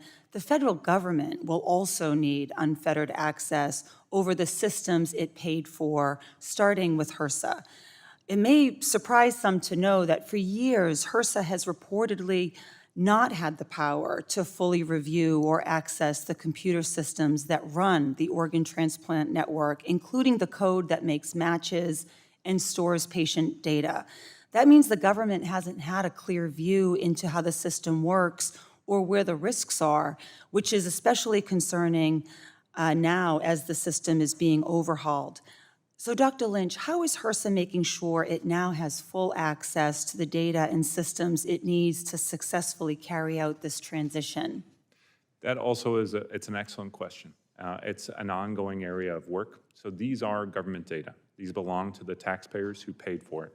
And the individual patient data and the information that's used to maintain the system should be available to the contractors. As we've moved into the multi-vendor environment, we've had what we call discovery contractors who've aided us with critical assessments of various elements of the system. Getting complete compliance from the legacy contractor is an ongoing area of work. Yes, we know that this transition is complex, but it's also necessary. For too long, one contractor has controlled the entire OPTN system, including its data and its IT infrastructure. And now, as new vendors are brought in to modernize the network, these are growing concerns that control, growing concerns that control system code and data is being held hostage, potentially slowing down progress. I'm especially troubled by the reports that UNOS may have even put a price tag on its systems, effectively a ransom that government must pay to access taxpayer-funded technology. Dr. Lynch, to your knowledge, has UNOS ever obstructed or delayed government access to its technology or demanded compensation in order to turn over code and data? Yes. Thank you for that. Brevity and honesty. I mean, at the end of the day, secure, uninterrupted access to OPTN's technology, especially code and data, isn't just a technical issue. It's a matter of trust, accountability, and patient safety, and that has to be non-negotiable. So I thank you for your testimony, for your help in us with our second panel, and I yield back. The gentlelady yields. The chair now recognizes the gentlelady from Tennessee, Dr. Harshberger, for her 5 minutes of questioning. Thank you, Mr. Chairman, and thank you for being here, sir. During a potential donor evaluation, an OPO must verify that death has been pronounced according to applicable local, state, and federal laws. Are there any examples in the report where a time of death was not declared?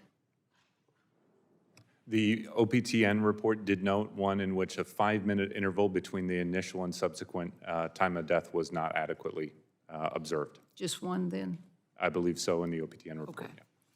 Yeah. HRSA mentions in the report that CIDA has retaliated against a congressional whistleblower. Could you explain what occurred in that particular instance, and are you aware of other instances in which a hospital, an OPO, OPTN, UNOS, or anyone else that is part of the organ procurement and transplant ecosystem retaliated against someone who reported instances of misconduct? So our awareness of that reported retaliation is based on media descriptions of it. That is not something that HRSA has direct knowledge of, but it was described that a third party was pressured by the OPO to withdraw their contract with that individual. Okay, so third party. All right. Sorry, I realized I forgot to answer the second part of your question. The chilling effect that instances like the open letter, to which others have made reference today, it really can't be underestimated. The sense that to criticize the system is to break the system or is to break faith with the leadership of the system has had a decided toll on individuals' willingness to work on reform and to come forward when they have individual knowledge of an event. Absolutely, it will deter that from happening.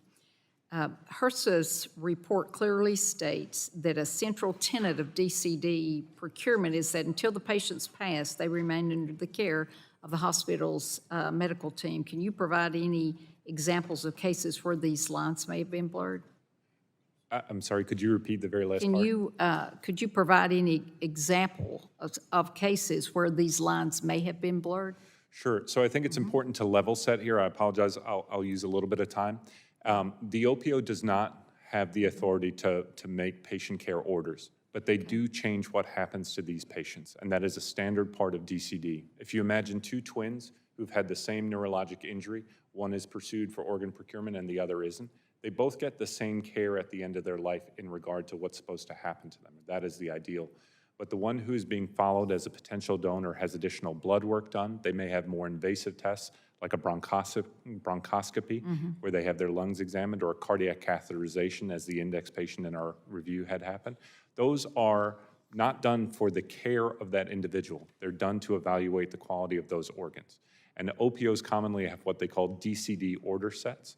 We had numerous instances in our review where, despite that being a good practice in terms of making sure that these organs can save the lives of others, the DCD order sets may have been forcing or giving hospital staff the sense that they were being forced to do things that they believed were unethical, unnecessary, or unwise. Okay. Well, I guess my question is, why is that problematic, and is it considered a breach in protocol? So DCD suffers from a lack of good descriptive policies nationwide. We need to have consistency in this. We need to restore the public's trust in this because it is a safe way to recover organs and to provide care for people who are at the end of their lives if it is done well. Yeah. Well, that's a risk to patient safety. In your opinion, what aspects of DCD procurement make this process controversial? So the death is a touchy subject for almost everybody. And as opposed to the finality of somebody being legally brain dead, predicting that they will pass away in a time that is consistent with having their organs recovered, it is inexact. And a good faith assessment can be wrong. But making a good faith assessment requires good data. So this can be fixed and the trust restored by making sure that people are performing adequate exams. Okay, thank you, sir. And Mr. Chairman, I yield back. The gentlelady yields. The chair recognizes a gentlewoman from New York, Ms. Alexandra Cortez. Thank you so much, Mr. Chairman. The ability to transplant an organ from one person to another is one of the great successes of modern medicine. And the United States' organ transplant system is responsible for saving so many lives and also for the loved ones of those who have lost family members and friends to actually see their gifts live on in others. And because organ transplants do save lives, the system we have in the United States needs to work well, and there are so many people responsible for ensuring that it does. Dr. Lynch, can you briefly describe the circumstances in which most organ donations occur? So I agree with your sentiments completely. This is a public good. This is something that restores hope to individuals who have suffered loss in the case of the donor families, and it literally restores life to people on the wait list. The way that this process works is that the OPO is the central figure in it. The OPO staff are supposed to show up to a hospital identify individuals who are neurologically injured, either if they're already brain dead or if they're progressing in that fashion, or if they're not brain dead or not believed to be progressing that way, if they have a poor prognosis and the family is considering moving towards end-of-life care. The OPO then facilitates getting adequate information about the donor, which means blood work, a history and physical, and in some cases invasive tests. And then they facilitate the operation where other parties, usually staff from transplant centers, come to that donor hospital and recover the organs. Thank you. And it is often a patient's loved ones and their family or friends that often have to make this difficult decision. And as you mentioned, the individuals who often help them make those decisions are from OPOs or organ procurement organizations. Dr. Lynch, can you explain a little bit further about what an organ procurement organization is for people who are learning how this system works? Sure. OPOs are a almost unique element of the American healthcare landscape. They serve two different populations. They serve those patients who are the potential donors, and they serve the potential recipients with the organs that they recover. They also have a unique situation in that they are made whole on their costs completely by the federal government.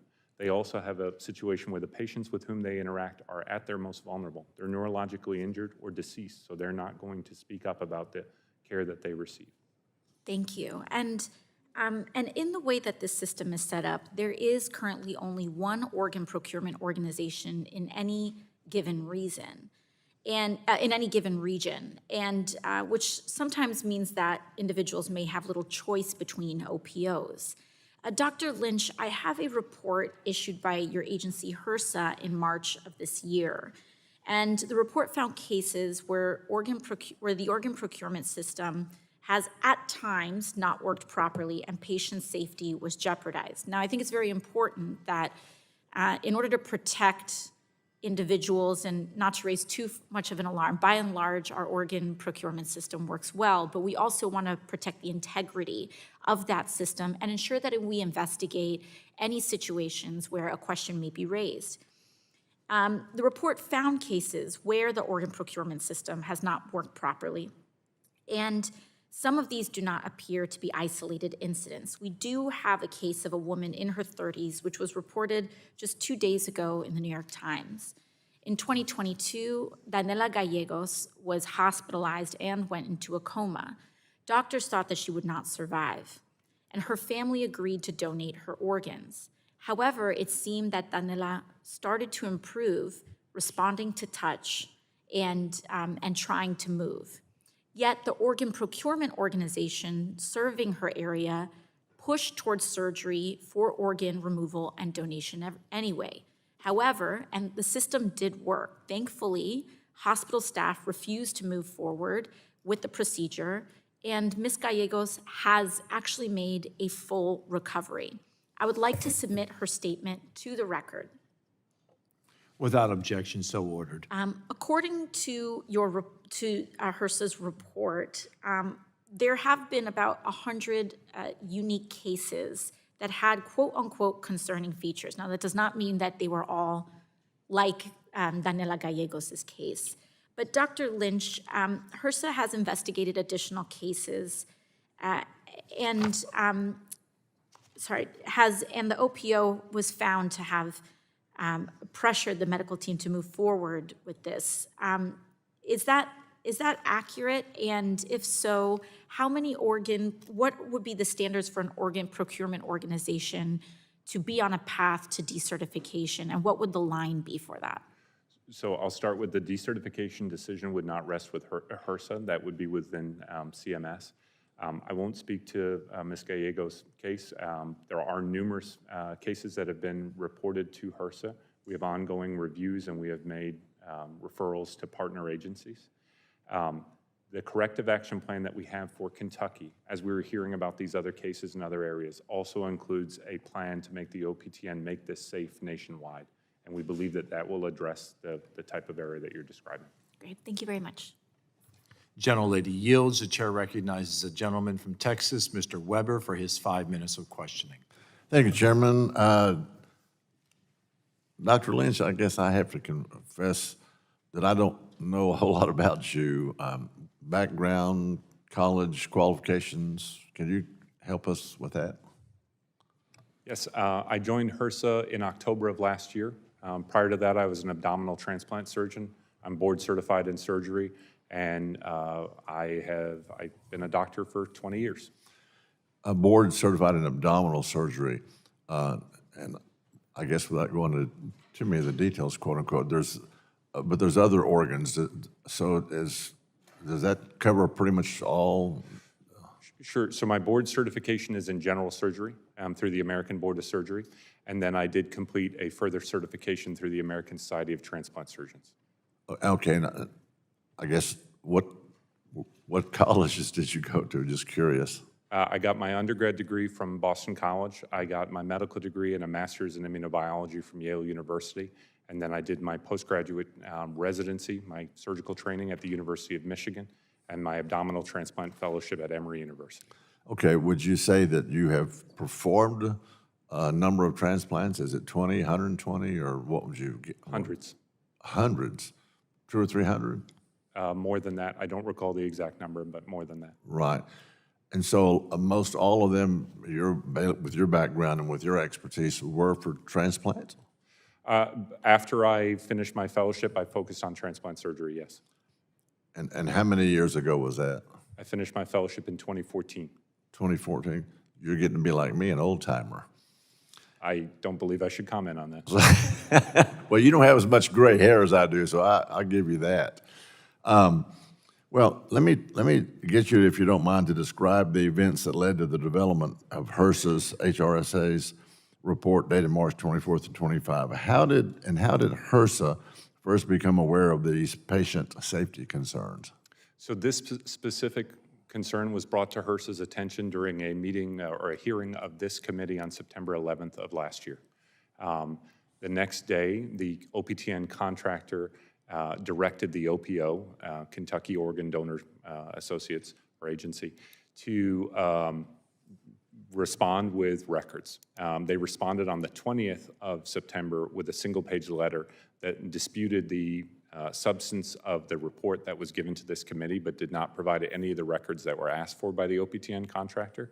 I believe 4 days later, the OPTN and the contractor closed the case. Now, this was before my time at HRSA, but HRSA staff who were in attendance at that virtual call were not satisfied that a thorough review had been done and directed the OPTN and its contractor to reopen the case and actually review the records that had been requested. So when did you get on board with HRSA? October 21st. Oh, so very recently, okay. So you said the call was made September 11th of last year. Who made that call? There was an individual who provided a letter that was discussed in a hearing of this committee.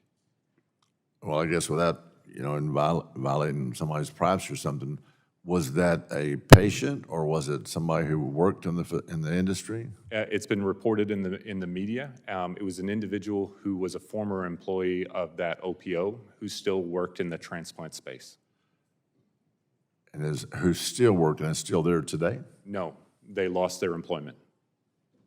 Okay.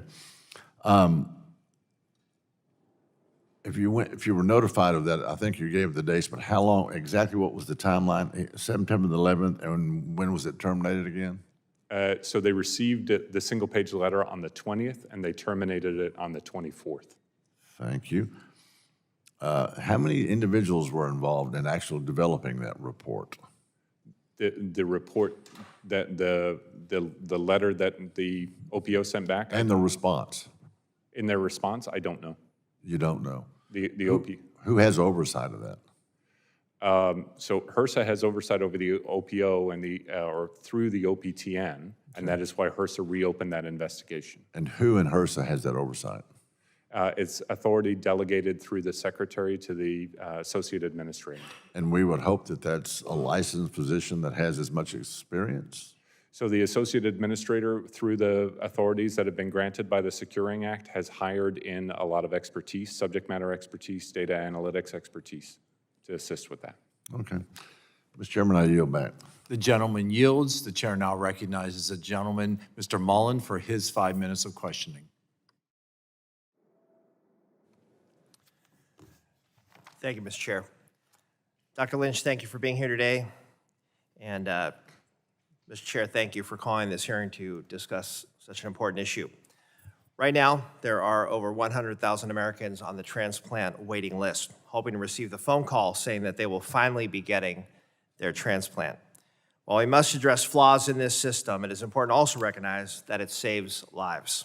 Just last year, there were over 48,000 transplants in the U.S., the most ever, and that was made possible by over 24,000 unique donors. And yet, we still don't have enough donors. 13 people die every day waiting for an organ in the U.S. To reduce needless deaths, I believe that Congress must work to strengthen the public's trust in the transplant system. Donors need to trust that their selfless gift will be used wisely, not only by the dedicated medical teams performing life-saving transplants, but also by a federal government that prioritizes safety and conducts strong oversight. While I'm confident that many OPOs are highly committed to ensuring rigorous safety protocols, HRSA's investigation highlights some inconsistencies regarding how much authority is given to OPO staff during the organ donation process. In a medical setting, confusion can have heavy consequences. OPTN policy states that when evaluating whether the patient would be eligible for donation after cardiac death, called DCD, quote, the primary healthcare team and the OPO must evaluate potential DCD donors to determine if the patient meets the OPO's criteria for DCD donation, end quote. Dr. Lynch, in your assessment, how is that collaboration, that collaborative evaluation supposed to happen? And is there a lack of clarity about this policy that needs to be addressed by OPTN or HRSA? And if so, what steps are being taken to provide that clarity?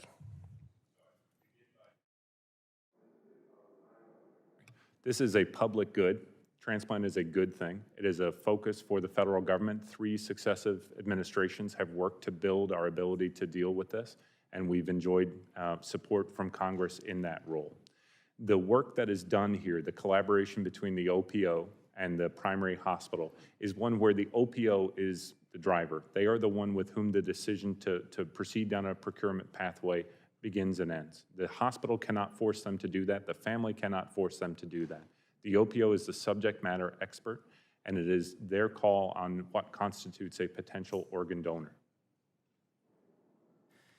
So I want to ensure that we aren't only reactively conducting oversight after a horrifying case and examples of those cases. Oversight over the transplant system needs to be forward-thinking and proactive. So, Dr. Lynch, are there any other strategies that HRSA is considering to improve the interaction between OPO staff and hospital staff and their respective roles on these DCD cases? So there's 2 elements to that. The first is that, as you say, proactive is best here. Developing a true denominator for all these interactions is important. We know that over 1.1 million cases last year, an individual was referred to an OPO. Many of those individuals recovered. A referral was made, and the OPO opted not to proceed with evaluation. But HRSA's ability right now to know what happened at subsequent steps until somebody was an organ donor with what's called a UNOS ID is poor. We're improving that, and I think the best way to understand the utility of that is if you ask somebody, is air travel safe because there was an air disaster yesterday, you would want to know how many flights happened yesterday or last year to know if it's a single event or a common event. That is what we are doing here. In terms of providing the education and making sure that roles are understood and that the goals of care are collaborative, that is something that is an OPO's obligation to perform. They can do that in the abstract, so to speak, making sure that hospital staff are made aware. And then when a potential donor patient is identified, they should have just-in-time training to go through what the steps that will follow are, and to give everybody a clear understanding that if the patient status changes and they would not be considered a candidate, that the process should be halted or can at least be temporarily halted while that's investigated. I appreciate that. Thank you for your report and your continued work. Clear delineation of the roles of OPOs and hospitals is essential to avoid preventable harm to potential organ donors. Far too many people die each day waiting for an organ. It is critical that patients and their families have confidence in the decision to be an organ donor, a noble decision that can one day save a life. And with that, I yield back. The gentleman yields. The chair recognizes the gentleman from Florida, Dr. Dunn, for his 5 minutes of questioning. Thank you very much, Mr. Chairman, and I want to thank you for holding this important hearing.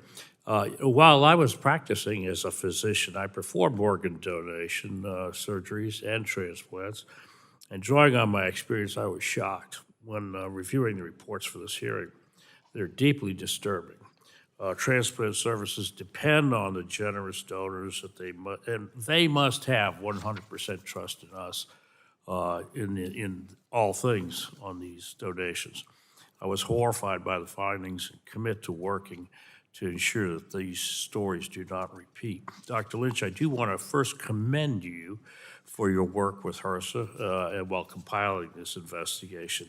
And based on your testimony, I must say it seems that there was an effort by others to downplay the facts. HRSA didn't let that happen, and I thank you for that. Has HRSA been made aware of additional patient failures like those outlined in these reports? Thank you. I'd like to acknowledge the Division of Transplant and the HRSA and the Secretary as a whole. This is a team sport, and this has been one in which I believe everybody shares the goals and has shared the work in generating reports like this. We are aware of other instances, and in fact, as we conducted our review of the OPO in question here in Kentucky, they, even after the September event that was they were made aware of in this hearing, and after their merger with another OPO, subsequent reporting came to us from individuals within the community identifying cases of concern. We did substantiate cases of concern in that time period, even during that era. I trust HRSA will investigate those as well, and I appreciate your attention to these important investigations and reestablish the public trust in all of us. I remain concerned that the OPO responsible for the particular blatant failures we read about here today continues to operate even if under a new name. And I believe that HHS should consider all options to protect patients, including considering decertifying OPOs with a record of failure in this regard. Finally, perhaps HRSA or the OPOs, whoever's in charge of making CMS who makes these rules, should consider demanding the use of standard protocols for brain death. We always used brain death, not circulatory death when I was in practice. In all cases of drug overdose, that seems to be the most common type of patient who gets confused in these situations with circulatory death, yes or no. And they're much more difficult people patients to understand. Is that a fair consideration? The determination of brain death really does require a rigorous evaluation. And a layman's way of describing it is that nothing is wrong with the brain except that it's not working. The brain should be warm. The person can't be hypothermic. They can't be without oxygen. They can't have too low a blood pressure that would make your or my brain not work well. And they can't be medicated or paralyzed so that we're not getting an accurate assessment of that. Those things are well described in consensus guidelines that are used as the basis for many state laws, and they are knowable. Well, that was always the standard that we applied, and I have to say this circulatory death standard seems to be the thing confusing the issue. So I urge you to revisit that. And with that, Mr. Chairman, I yield back. Thank you. The gentleman yields. The chair recognizes the gentlelady from Washington, Dr. Schreier, for her 5 minutes of questioning. Thank you, Mr. Chairman. Thank you, Ranking Member Clark. Thank you, Dr. Lynch, for being here today. And let me just say, it is such a pleasure to see my friend John Joyce with gavel in hand. And I want to say congratulations and thank you to you. I would like to start today just by pointing out how incredible and what a blessing organ donation is. I don't want to lose sight of that in all of this discussion. A single donor can save, by my count, up to 8 lives, can bring sight to the blind, can help burn victims, and so much more. And the families and individuals who make this noble decision to donate their organs to save others should be thanked and honored, and that's why it's so important to address the recent widely publicized donor safety concerns. And I just want to be really clear that what's been documented by the HRSA report and the New York Times investigation is egregious, and no patient or their family should ever have to worry about carelessness or recklessness or harm after making this very noble, selfless decision to help others. And that's why it's so important that we get these questions right today. The process of organ procurement and donation involves multiple parties. It's a pretty complex and integrated system. Healthcare providers, hospitals, organ procurement and transplantation networks, and HRSA, the Health Resources and Services Administration, all working together with this common goal of saving lives. And as we see the fast growth in organ donation in this country and the relatively new focus on donation after circulatory death, I'm concerned that medical training and education may not be keeping pace with the often medically complex decisions and requirements for declaring circulatory death. And so, Dr. Lynch, I just first wanted to touch on, in really following up on Representative Mullen's question, what gaps are there in the training for providers involved in procurement procedures and those responsible for declaring death, particularly if you could point out what could be done better to avoid errors? So an individual provider's familiarity with organ donation and procurement in general may vary, and with DCD, it may vary considerably. The fail-safe here is that the OPO is the expert. The coordinators who go on site and the individuals to whom they report are the experts. They do this every day, all year long, and they have an established area in which they do it. So they should know the hospitals where they need to work to provide extra support. One of the concerning aspects that HRSA found in its review was that these events appeared to be more frequent relative to the number of attempted donor recoveries in small hospitals.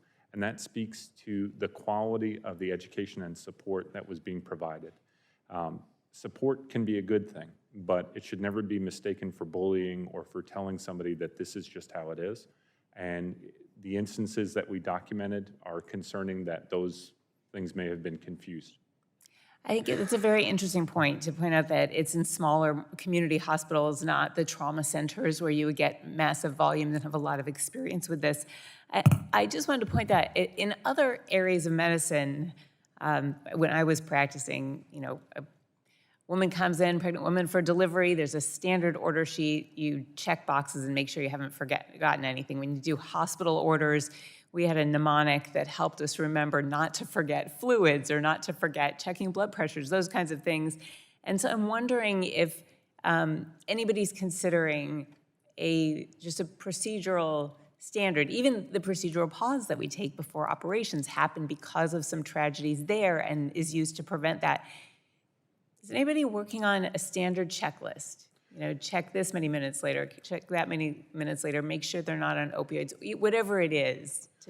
So I would agree with you. Many of my friends are in areas of medicine other than transplant, and this is perplexing to them because we appear to have skipped a generation relative to when I was in medical school. The Institute of Medicine, now what's called the National Academy of Science, Engineering, and Medicine, issued To Err is Human, showing that the preventable medical errors were causing unnecessary death. That led to a revolution in acknowledging error, in preventing it through increased data reporting, increased general and up-to-the-minute education, and things like the timeout. These things are knowable and fixable. This is care. This is safe if it is practiced well. It is being practiced well in many areas of the country. HRSA's corrective action plan and directive to the OPTN are to make sure that it is consistently safe across the country. Thank you very much, and thank you for your contribution to hundreds of patients who are now alive because of your transplantations. The gentlelady yields. The gentleman from Georgia, Mr. Allen, is recognized for his 5 minutes of questioning. I thank the chairman. Dr. Lynch, HRSA details several examples concerning interactions with patients' families and obtaining consent from next of kin. In one of these interactions, the report describes how OPO staff proceeded with obtaining authorization from 2 family members despite witnessing the next of kin take psychoactive medication immediately prior to the discussion. Are there or should there be protocols in place that do not allow for consent if a family member or next of kin are under the influence? As a non-lawyer, I will speak in a generality, but I believe local, state, and federal laws address consent, and making sure that an individual has the capacity to do so involves their mental state, yes. Okay. There have been concerns about the risk of conflicts of interest in the organ procurement and transplant system, particularly as it relates to UNIS and OPTN. And your testimony notes that UNIS was the only entity to hold the contract to support OPTN for the past 40 years. As a result of that, the board of directors responsible for OPTN governance was the same as the corporate board of UNIS, which created a potential conflict of interest. What insights do you have into these potential conflicts of interest, and what is being done to address those issues? So that was a source of strong concern that was noted by multiple congressional investigations, the lack of objectivity, the lack of independence for a board that feels that it has to answer to the OPTN, the government entity, and also to the corporate entity, to the contractor. So making sure that they were independent boards from each other, and then making sure that the individuals who occupied that board had the best information and had a clear understanding of their obligations to the OPTN was a key part of the Modernization Initiative. With the authorities granted by the Securing Act in 2023, we were able to achieve that aim. And we had a special election this spring. The new board has been sworn in on July 1, and this election actually had an unprecedented high level of turnout from within the community. So we believe there is excitement and enthusiasm for this. Good. While the report analyzes cases across KYDA's regional jurisdiction, HRSA's analysis found that there were disappropriate gains in procurement in certain sectors. What kinds of trends did you see with organ procurement in smaller, more rural hospitals? So we found 2 trends in the smaller hospitals relative to larger ones. The first was that there were more cases that did not proceed to the recovery of organs relative, essentially the number of times they tried was lower. And then in those cases where they did not proceed to organ recovery, there was a higher instance, a higher rate of concerning findings in those smaller hospitals. For additional context, the report illustrates that there were proportionally more A&R cases per successful donor procurement at smaller hospitals and those with higher proportions of rural patients, and that a higher fraction of the A&R cases at smaller hospitals and those with more rural population showed features of concern. Could you elaborate on those findings and what this means in the broader context of OPOs? So again, the right to be an organ donor is recognized. This is something that if you've made that decision for care or your family makes that decision for care, it should be honored, and it should be honored in a safe, consistent way. The small hospitals, we believe, did not receive adequate support from the OPO. And that is based on a number of the features that we saw, specifically the interactions with staff. Good. Well, thank you so much. And with that, Mr. Chairman, I yield back. The gentleman yields. The chair recognizes the gentlelady from Indiana, Ms. Houchin, for her 5 minutes of questioning. Thank you, Mr. Chairman, and congratulations on your chairmanship of this subcommittee. I'm grateful for the opportunity to weigh in on this extremely important topic. Every year, tens of thousands of lives are saved because individuals make the courageous and selfless decision to donate their organs. The reality is organ donation is rare. Only about 1% of people who register as a donor are eligible to donate their organs at the time of death. That's why we must treat every case with the utmost care, integrity, and accountability. When we fail to maintain rigorous oversight and ensure ethical practices, we risk eroding public confidence in the foundation of that system. Today's hearing not only touches on the safety of individual patients, but the sustainability of the organ donation system. HRSA's report lays out deeply troubling findings, particularly with respect to the actions of the Kentucky Organ Donor Affiliates, or KYDA, now called the Network for Hope. These findings hit particularly close to home for me, as the organization under investigation serves my hometown community of Southern Indiana.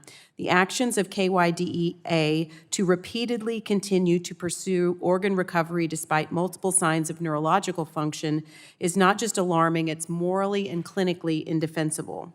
We are talking here about vulnerable patients, rural patients struggling with drug addiction, grieving families facing impossible decisions. When the public places trust in our organ procurement organizations, that trust must be earned and honored every single time. The failure to act upon clear signs of life, ignoring the pleading pressure by hospital staff, and the absence of non-partial accountability mechanisms raise serious questions about oversight and safeguards in the system. Dr. Lynch, your report makes it clear that existing protocols were not followed. Why did the oversight framework in place fail before the incidents were reported? And is it a broader systemic issue, or is it limited to KYDA? Unfortunately, it is not limited to KYDA. During the course of this investigation, we received concerns that were in areas served by other OPOs. The failure here is at multiple levels. So the OPO has a responsibility to conduct quality reviews and to conduct good oversight, to conduct good training for its staff to make sure that they know what to look for, and to make sure that they feel empowered to stop the process. These are all important things at a local level. HRSA's oversight here is through the OPTN on the system, and the OPTN and its contractors' review of this was poor. Thank you. I'm very concerned that we wouldn't know about this had it not been necessarily for the whistleblower who notified wrote a letter to the committee alleging that a patient had been inaccurately pronounced brain dead and was pursued as an organ donor by KYDA. And per the report, the patient who was the victim of a drug overdose showed clear signs of life at multiple points. But KYDA's senior staff directed that the organ recovery proceed. We would not necessarily know about the depths that this has gone at KYDA were it not for that whistleblower who was subsequently fired by a procurement agency. Is that your understanding? Yes. So I'm concerned about what appears to be, and I think some of your testimony today reflects this, that there is an apparent conflict of interest in the oversight that HRSA is now working to correct, and I want to thank you for that on behalf of the constituents that I represent. But I wanted to get your thoughts on, we talk about the ANRs that we know about with respect to DCD procurements. How many DCD procurements were completed by KYDA during the HRSA review process? Do you know that? I can't recall, to be perfectly honest, the exact number, but it was, I believe that the ratio overall was about 1-to-1, so on the order of 300 maybe. So you can understand that I might be concerned that the ANRs are just the ones that we know about, and that some that were completed, they were followed through with despite the warning signs that may have been present with the ANRs. That's a valid concern. Well, I just want, in the remaining time I have, I know that HRSA has asked OPTN to report on within 30 days some of their findings. Have you received anything from OPTN at this point that met your metric to develop and implement a 12-month monitoring plan for KYDA? Have they done that? Yes, we've started on that process and had meetings with them. Okay, they're supposed to issue that report on how they are going to monitor it. Have they done that? That is due at the end of this month. Okay. Well, I want to thank you for being here today. I look forward to us working together to improve accountability and transparency in our donation system. I remain concerned. It's clear there's a lot of work to be done to restore trust in the organ procurement network, particularly with respect to the troubling findings of KYDA. My last question with the time I have is, do you have concerns that KYDA is continuing under the current framework, given the concerns that have been shared to the committee? We believe that the corrective action plan that we're putting into place will enable them to perform in a safe fashion. Thank you. I yield back. The gentlelady yields. The chair recognizes the gentlewoman from Iowa, Dr. Miller Meeks, for her 5 minutes of questioning. Thank you very much, Mr. Chairman, and I want to thank the witnesses of both panels for testifying before the subcommittee today. I probably have a unique perspective coming into this hearing. So first and foremost, I was a newly made lieutenant at Walter Reed, where having been an emergency room nurse, I was then a neurosurgical nurse working on a floor that had comatose patients, brain dead patients, and talking with family members, doing studies to ensure they were brain dead, and then talking to those family members about organ donation. Then I did that as an emergency room doctor, serving on trauma, doing a general surgery internship in a very busy hospital, Bexar County Hospital in San Antonio, and then finally through my residency in ophthalmology. So both as a nurse and as a physician have been in those very delicate conversations with family members, determining first and foremost that their family member is in fact brain dead and may not continue to have a viable life. And then as a physician and ophthalmologist, doing vision-saving corneal transplant surgery on children, on adults with chemical injury or heritable diseases. And so when I say that donation is only possible due to the public trust and the generosity of donor families, I know that firsthand. And following the September 24th, 2024 hearing and the subsequent story regarding Kentucky's case in October, the Iowa Donor Network experienced a 78% increase in registry removal requests, with 193 requests compared to the same time in the previous year, in which we received 75 requests. And the sharp increase in registry removal requests following recent events clearly demonstrates how fragile this trust can be and how vital it is that we protect and restore it. And I know, Dr. Lynch, that that is also what you would like to do, and I know that's what OPTN and UNOS wants to do as well. So I have a little bit different history than other people, and I haven't removed from my driver's license, nor has my husband, that we're donors and that we want to donate and provide that life-saving or sight-saving organ, if we're healthy enough to do so, to someone else, child or adult. And this is not a system that has been in place for a long time.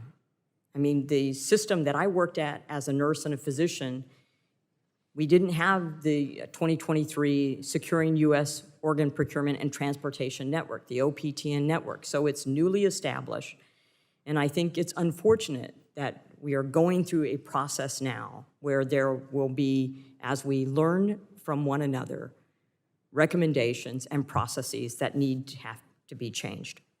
Dr. Lynch, can you detail how much of the funding has been allocated to date and where that funding has gone that has been provided to HRSA to improve the systems?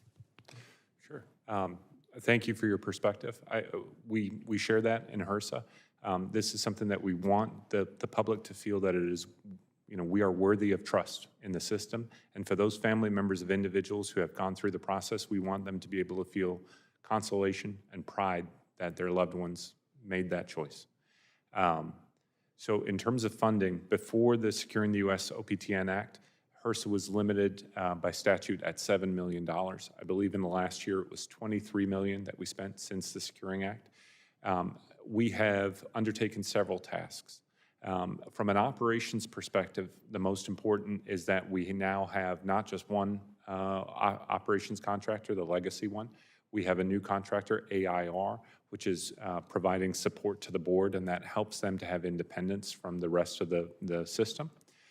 We also conduct a lot of what we call discovery tasks or discovery contracts, which are really to get external expert opinion, and then from within that, pull from the community to understand all elements, logistics, allocation, policy making, communications, technology.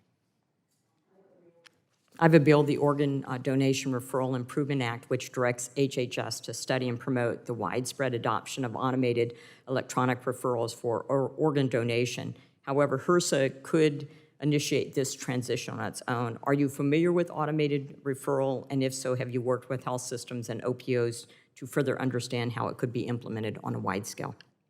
I'm familiar with the concept of automated donor referrals. I'm unfamiliar with your piece of legislation. I'd be happy to look at it. Thank you. I think further collaboration, working together, standards and processes in place will help restore the trust of the American people in organ donation, which is an extraordinarily valuable service that we do. The gentlelady yields. Dr. Lynch, thank you for your attention and thank you for your candor this morning. I do have just two brief follow-up questions. The report details instances in which patients are being evaluated after they have received sedatives and paralytics. In one instance, the report notes, and I'm quoting, a lack of understanding or concern regarding the effects of medications on the patient's neurologic status extended right up to the point of going into the operating room in preparation for procurement of the organs for transplantation. Can you explain to us why it is so alarming that patients are being evaluated while they are under the influence of sedatives and paralytics, right up to the point where a neurologic evaluation might be adversely affected? So it's an excellent question. The basis for this is making sure that we're actually understanding the neurologic injury or the remaining neurologic status of the patient. And so if you have somebody who is just sedated and paralyzed, you're going to make an assessment of them that they may have no reflexes or that they may have a very depressed level of Would consciousness. that be an adequate assessment? No. Are there protocols that need to be developed as far as the progression of the evaluation right up to the time of procurement? Is there an ability to assess what drugs can be effectively administered and what drugs should not be administered? Those are critical elements of HRSA's corrective action plan and system directive, is to make sure that we understand what the neurologic status is and that everybody involved has got a clear picture of the patient's real situation and prognosis. Is there any uniformity with the current system where different sedatives or different medications prior to the procedures for the procurement are not utilized or shouldn't be utilized, or recommendations that they be avoided? There are no set protocols or policies that apply across all OPTN members, no. I thank you for the follow-up question. I thank you again for being present here today. Seeing that there are no further members wishing to ask questions, I would thank our witness again, Dr. Lynch, for being present here today. We will take a quick recess to allow the witness table to be set for the second panel. We are in recess from members. Our witnesses today are Barry Massa, Chief Executive Officer for the Network for Hope; Maureen McBride, Chief Executive Officer for United Network for Organ Sharing; Dr. Richard Formica, former President of Organ Procurement and Transplantation Network Board of Directors; and John McGee, MD, President of Organ Procurement and Transplantation Network Board of Directors. We appreciate all of you being here, and I look forward to hearing from you individually. You are aware that the committee is holding an oversight hearing, and when doing so, has had the practice of taking the testimony under oath. Do you have an objection to testifying under oath? No. Seeing no objections, we will proceed. The chair advises that you are entitled to be advised by counsel pursuant to House rules. Do you desire to be advised by counsel during your testimony today? No. Seeing none, please rise, raise your right hand. Do you promise to tell the truth, the whole truth, and nothing but the truth, so help you God? Seeing the witnesses answered in the affirmative, you are now sworn in and under oath, subject to the penalty set forth in Title 18, Section 1001 of the United States Code. With that, we will now recognize Mr. Massa for 5 minutes to give an opening statement. Chairman Joyce, Chairman Guthrie, Ranking Member Clark, and Ranking Member Pallone, and members of the subcommittee, thank you for inviting Network for Hope to testify at this hearing. My name is Barry Massa. I'm the CEO for Network for Hope, the federally designated organ procurement organization responsible for facilitating organ donation in Kentucky, parts of Ohio, West Virginia, and Indiana. Network for Hope was formed in October of 2024 with the merger of Kentucky Organ Donor Affiliates and Life Center Organ Donor Network. I've had the privilege of dedicating the majority of my professional life to honoring the selfless and courageous individuals, along with their families, who give the gift of life to the more than 100,000 people currently waiting to receive a life-saving transplant.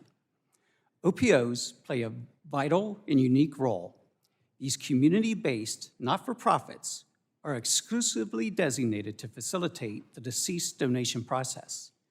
At Network for Hope, we recognize that organ donation and transplant system cannot succeed without public trust, and that public trust must be earned. Every stakeholder in this complex ecosystem can and should always strive to be better, and Network for Hope is no exception. The work that we as OPOs do can mean the difference in whether a family will be able to share another birthday with a loved one or have the opportunity to make more treasured memories with friends. None of this is lost on us. It is what drives us. There are a few points I want to make abundantly clear. OPOs do not provide health care. OPOs do not participate in the decision to withdraw life-sustaining care. OPOs are not involved nor have any say in the declaration of a patient's death. OPOs do not recover organs from living patients, and OPOs only facilitate the organ recovery process from deceased patients. Since first receiving the March 2025 HRSA report just a few days ago, thanks to the actions taken by this committee, it is clear that the report's allegations and contents are serious and alarming. We are in the process of expeditiously reviewing the issues cited in the report and addressing the concerns raised therein. Let me be very clear about my next statement. Patient safety is at the forefront of everything that we do.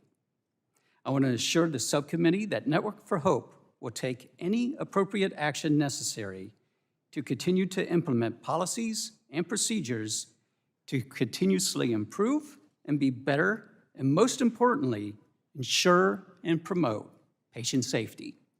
You and the citizens we serve should expect nothing less. We also welcome oversight and share your goal of ensuring the highest standards in organ donation and transplantation. I'd like to introduce and recognize two individuals joining us today who have been personally impacted by organ donation. Sitting just behind me is Miss Adria Johnson, a mother, organ donation advocate, and the CEO of Metro United Way in Louisville, Kentucky. Her son KJ became a DCD donor at the age of 29. His selfless choice directly saved 3 lives. His heart went to a man in his 30s, and 2 mothers each received one of KJ's kidneys. Also with us today is Miss Shannon Atkins, also of Louisville, Kentucky. 3 years after her eldest son, U.S. Marine Sergeant Michael Atkins, was killed in action, Shannon's 6-year-old son Keegan passed away. Shannon and her husband made the courageous decision to donate Keegan's organs. As an organ donor, Keegan saved the lives of 4 children and 1 adult. Andrea and Shannon have both turned unimaginable loss into miracles for others and their families, and continue to advocate for organ donation, and we are deeply grateful for their support. For myself, like many in our field, my passion for donation is very personal. Many years ago, even before joining Life Center, a close friend's daughter, Aubrey, received a double lung transplant at just the age of 18 months old. Aubrey lived for another 18 months before unexpectedly passing away, and upon her passing, became an eye donor, the cornea donor. The stories like Aubrey's, KJ's, and Keegan's are what has driven me to advocate for all who are on the transplant list and to ensure OPOs like Network for Hope can meet the growing need effectively and safely. Again, thank you for the opportunity to be here today. I look forward to continuing to work together collaboratively to improve the donation process. And as Congressman Guthrie stated, we have to get this right. Thank you. Thank you, Mr. Massa. Dr. McBride, you are recognized for your 5-minute statement. Good afternoon, Chairman Joyce, Ranking Member Clark, and members of the committee. My name is Dr. Maureen McBride, and I am the CEO of UNOS. I am a PhD biostatistician, and I have spent my career working to ensure more Americans are able to receive the gift of life. Thank you for inviting me to be here today. Organ donation and transplant is also my life's work. It's personal to me and my colleagues at UNOS, many of whom have been touched by organ donation or transplant. We go to work every day to support a system that is safe, fair, and effective for both donors and patients. We do that in a very specific way by supporting the nation's Organ Procurement and Transplant Network, or OPTN, under contract with HRSA.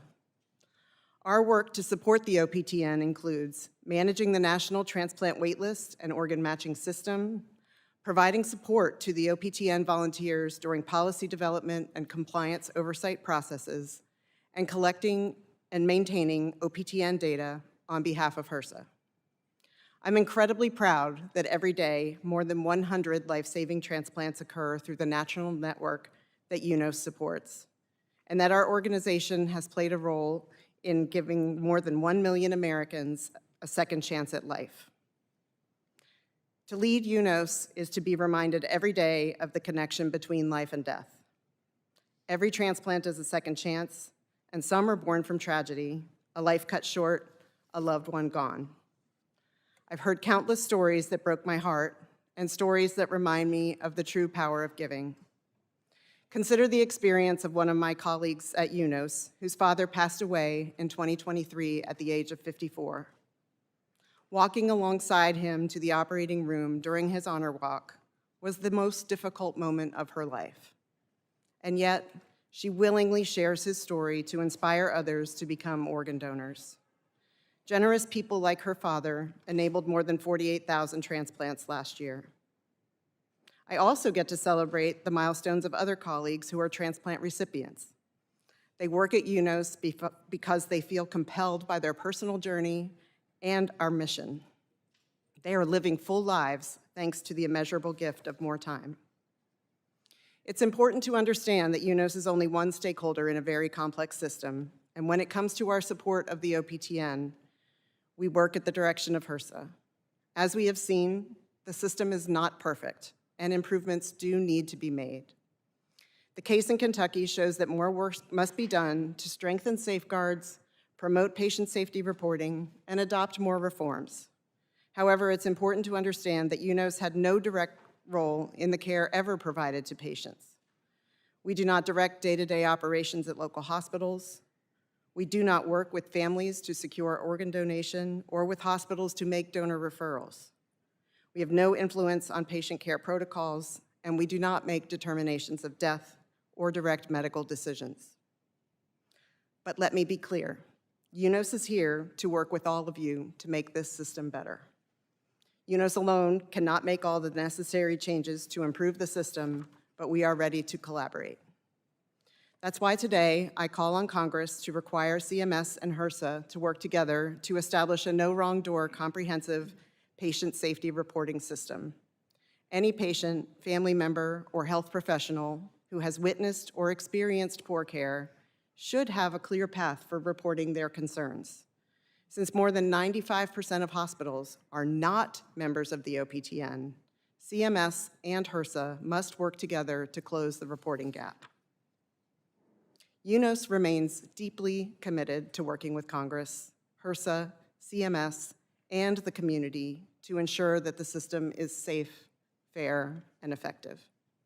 In addition to the no wrong door reporting system, I recommend 3 more reforms: implementing automated deceased donor referrals, mandating a national tracking system for donor organs, and migrating the OPTN computer system to the cloud.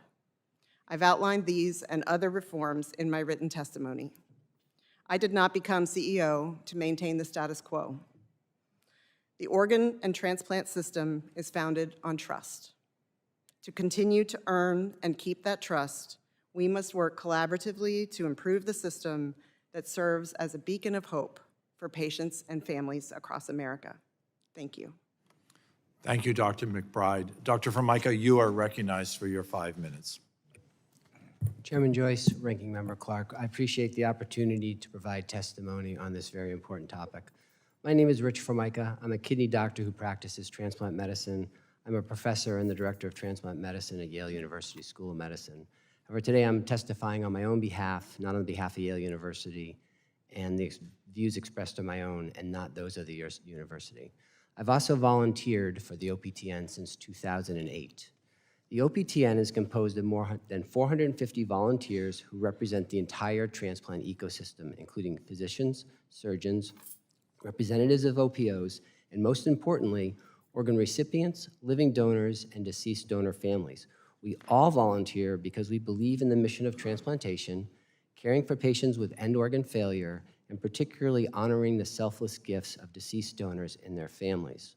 For the past 40 years, members of the transplant community have volunteered their time and expertise to the OPTN. For the year from July 1, 2023 to June 30, 2024, the OPTN consisted of 459 individual volunteers filling 599 positions. A conservative estimate of the hours these volunteers contributed to the OPTN that year is 41,762. Over the years, these efforts have resulted in the United States having the highest organ donation and transplant rates and excellent patient outcomes. Over the past decade, these volunteer hours have positively contributed to the improvement in the nation's transplant system. Major policy achievements include the kidney allocation system of 2014, the simultaneous liver kidney allocation policy of 2017, the Transplant Center's performance monitoring policy, the removal of donor service areas from the allocation of all organs, and the removal of race from the calculation of EGFR. These efforts have significantly improved both equity and fairness in the transplant system while allowing us to serve an ever-increasing number of patients. I would now like to take a few moments to address the issues we're discussing today. First, I think it's important to clarify the role of the OPTN's authority to address incidents like the one we are discussing. In addition to its policy development and organ allocation responsibilities, the OPTN is responsible for overseeing transplant programs regarding their compliance with policy, transplant outcomes, and the safety of candidates on the wait list and recipients of solid organs. In addition, in collaboration with CMS, the OPTN oversees performance and adherence to policy of OPOs, as well as the safety aspects of transporting and transplanting deceased donor organs into transplant recipients. The OPTN does not have oversight of donor hospitals, and this limitation creates challenges when attempting to merge the OPTN's role in overseeing the donation process with CMS's role in the oversight of hospitals caring for patients who are being considered as potential donors after circulatory death. While I, as a physician, have some strong opinions about medical care that is rendered to patients, when I'm acting in my role as an OPTN representative, I don't have that oversight authority. Until the time of their death, they remain the care of the donor hospital and the physicians who treat them. Prior to death, the only policies that fall under the oversight of the OPTN are those policies that govern OPO's data collection and record-keeping responsibilities, restrictions on how the OPO staff can interact with families who are being considered, or families whose family members are being considered as donors after circulatory death, timeout procedures, and explicitly stating that anyone participating in the organ recovery or transplant process may not be present during the time that withdrawal of care is initiated and death is declared. Therefore, when we were responding to the secretarial directive to review the charts of patients considered as potential DCD donors who did not pass away and therefore did not progress to donation at KDYA, the OPTN reviewed these cases based upon KDYA's adherence to OPTN Policy 2.15. And based upon the directions of HRSA, we did not review the index case. I think it's important to note that this was a unique review for the OPTN, and we didn't have a precedent for it. It required setting up a new committee of volunteer reviewers to assess these documents, conducting the review of 35,000 pages of documents under a very compressed timeline, and we had some restrictions on the experts who we could ask to participate in the review. However, I'm quite proud of the work that the committee did because despite the limitations, The recommendations that the Board of Directors made to the Secretary are in essence the same concerns that were expressed by HRSA. I'd be happy to detail those in more detail later. Finally, for many years, the OPTN has been focused on improving policy surrounding DCD donation, and a mere search of the OPTN website can show you all the initiatives we've taken. And I personally feel as technology is advanced, this is a topic that we have to address even more acutely. So thank you for the opportunity to testify, and I look forward to answering any and all of your questions. Thank you. Thank you, Dr. Formica. Dr. McGee, you are now available to present for 5 minutes. Thank you, Chairman Guthrie, Chairman Joyce, Ranking Member Clark, and members of the committee. I also want to thank you for letting Dr. Formica exceed his time limit and give input. Thank you. I appreciate that. I know the regulations. Members, thank you for the opportunity to speak today on behalf of the Organ Procurement and Transplantation Network Board. A little over 3 weeks ago, I was elected to serve as the volunteer president of the OPTN Board of Directors. While I may be new to the OPTN board, I've been a transplant surgeon for over 25 years. I entered this field because it embodies the endless potential of humanity and the best of healthcare in the United States. The guiding principles for our nation's donation and transplant system are respect for the life and dignity of the potential organ donors and transplant candidates, respect for the autonomy of our donor heroes and their families to make decisions is first and foremost. Over my career, I've had the privilege of witnessing these principles in action. As a surgeon who has participated in many deceased donor procedures, I'm always impacted by both the tragedy of sudden loss and the amazing altruism of donors and their loved ones. I'm also impressed by the teams present. The operating room can be intense and crowded. In my lived experience, staff from the donor hospital, OPO, and transplant teams strive to work collaboratively with a deep reverence for our shared mission, honor the donor's wishes to help save lives. As a surgeon who sees children and adults who can benefit from transplantation, I also understand the intense feelings of fear, hope, and uncertainty for the future. I welcome the members of this committee to observe these processes firsthand, and I will be happy to facilitate this opportunity. I would also be happy to facilitate any interactions with the donor families and transplant recipients. I do want to take a moment to recognize any individuals or families who have experienced interactions with the donation process where there was any lack of respect for the dignity of donors and families. Trust is the foundation of our organ donation system. Each member of the donation and transplant community is a steward of our foundational principles. We both must acknowledge areas of improvement and necessary change. This is our path to ensuring that our system maintains trust while continuing growth and innovation. For our donors, our patients, and all those who may need us in the future, it is our obligation to commit to embracing complete transparency, accountability, and oversight. Over the last 40 years, donation and transplant professionals have evolved and innovated to serve our donors and our patients. Our systems and policies need to keep pace. I know we can do this. It is in this context that I decided to step forward for consideration to serve as the president of the OPTN board. The newly elected OPTN board fully supports modernization efforts and commends Congress for its leadership in improving the system through the passage of the Securing the U.S. OPTN Act, as well as other legislation to help donors and families. Working through the private-public partnership that was established by NOTA in 1984 at a time I was in my first month of medical school, and working with HRSA, the OPTN modernization effort has already completed considerable work to guide ongoing reform. As we move forward to improve our system, our donors and our patients need us to do so responsibly. Disruption and recklessness can lead to unintended consequences. But above all, we must maintain trust in the system. Our goal is to constantly improve the system without losing the principles upon which it was built. We will do this by embracing transparency, accountability, and oversight. On behalf of the newly elected OPTN board, I look forward to working with you as partners in finding solutions necessary to honor the wishes of donors and saving more lives. Thank you. I want to thank all the witnesses for your testimony We will now move to questioning. I will begin and recognize myself for 5 minutes. Mr. Massa, when looking at how your OPO handled the index case from the HRSA report, very simply, yes or no, do you still maintain the assertion from your testimony that all of the relevant OPTN policy, regulation, statute, and rule were followed by CODA in the handling of the DCD case? My apologies. Thank you, Chairman Joyce, for your question.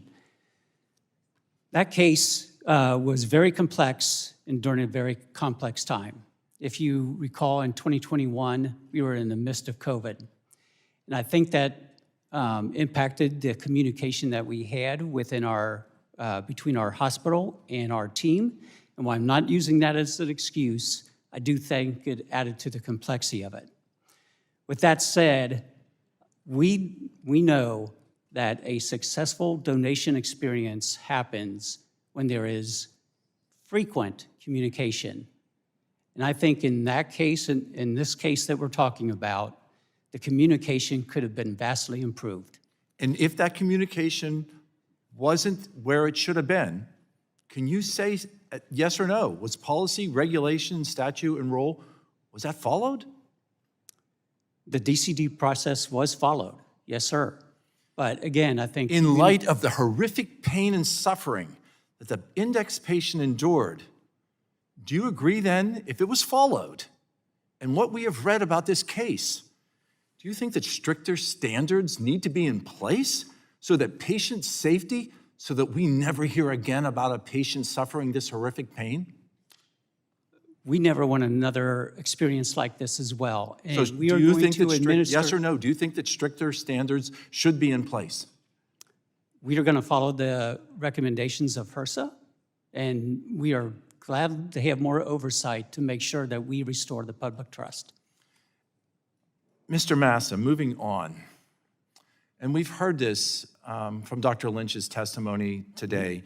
Do you or anyone in your organization play a role in retaliation against the incident reporter in the index case, who, according to the HRSA report, was fired from another job in the organ transplant space following outreach from CODA just 2 days after this committee's hearing last year when the index case was first discussed?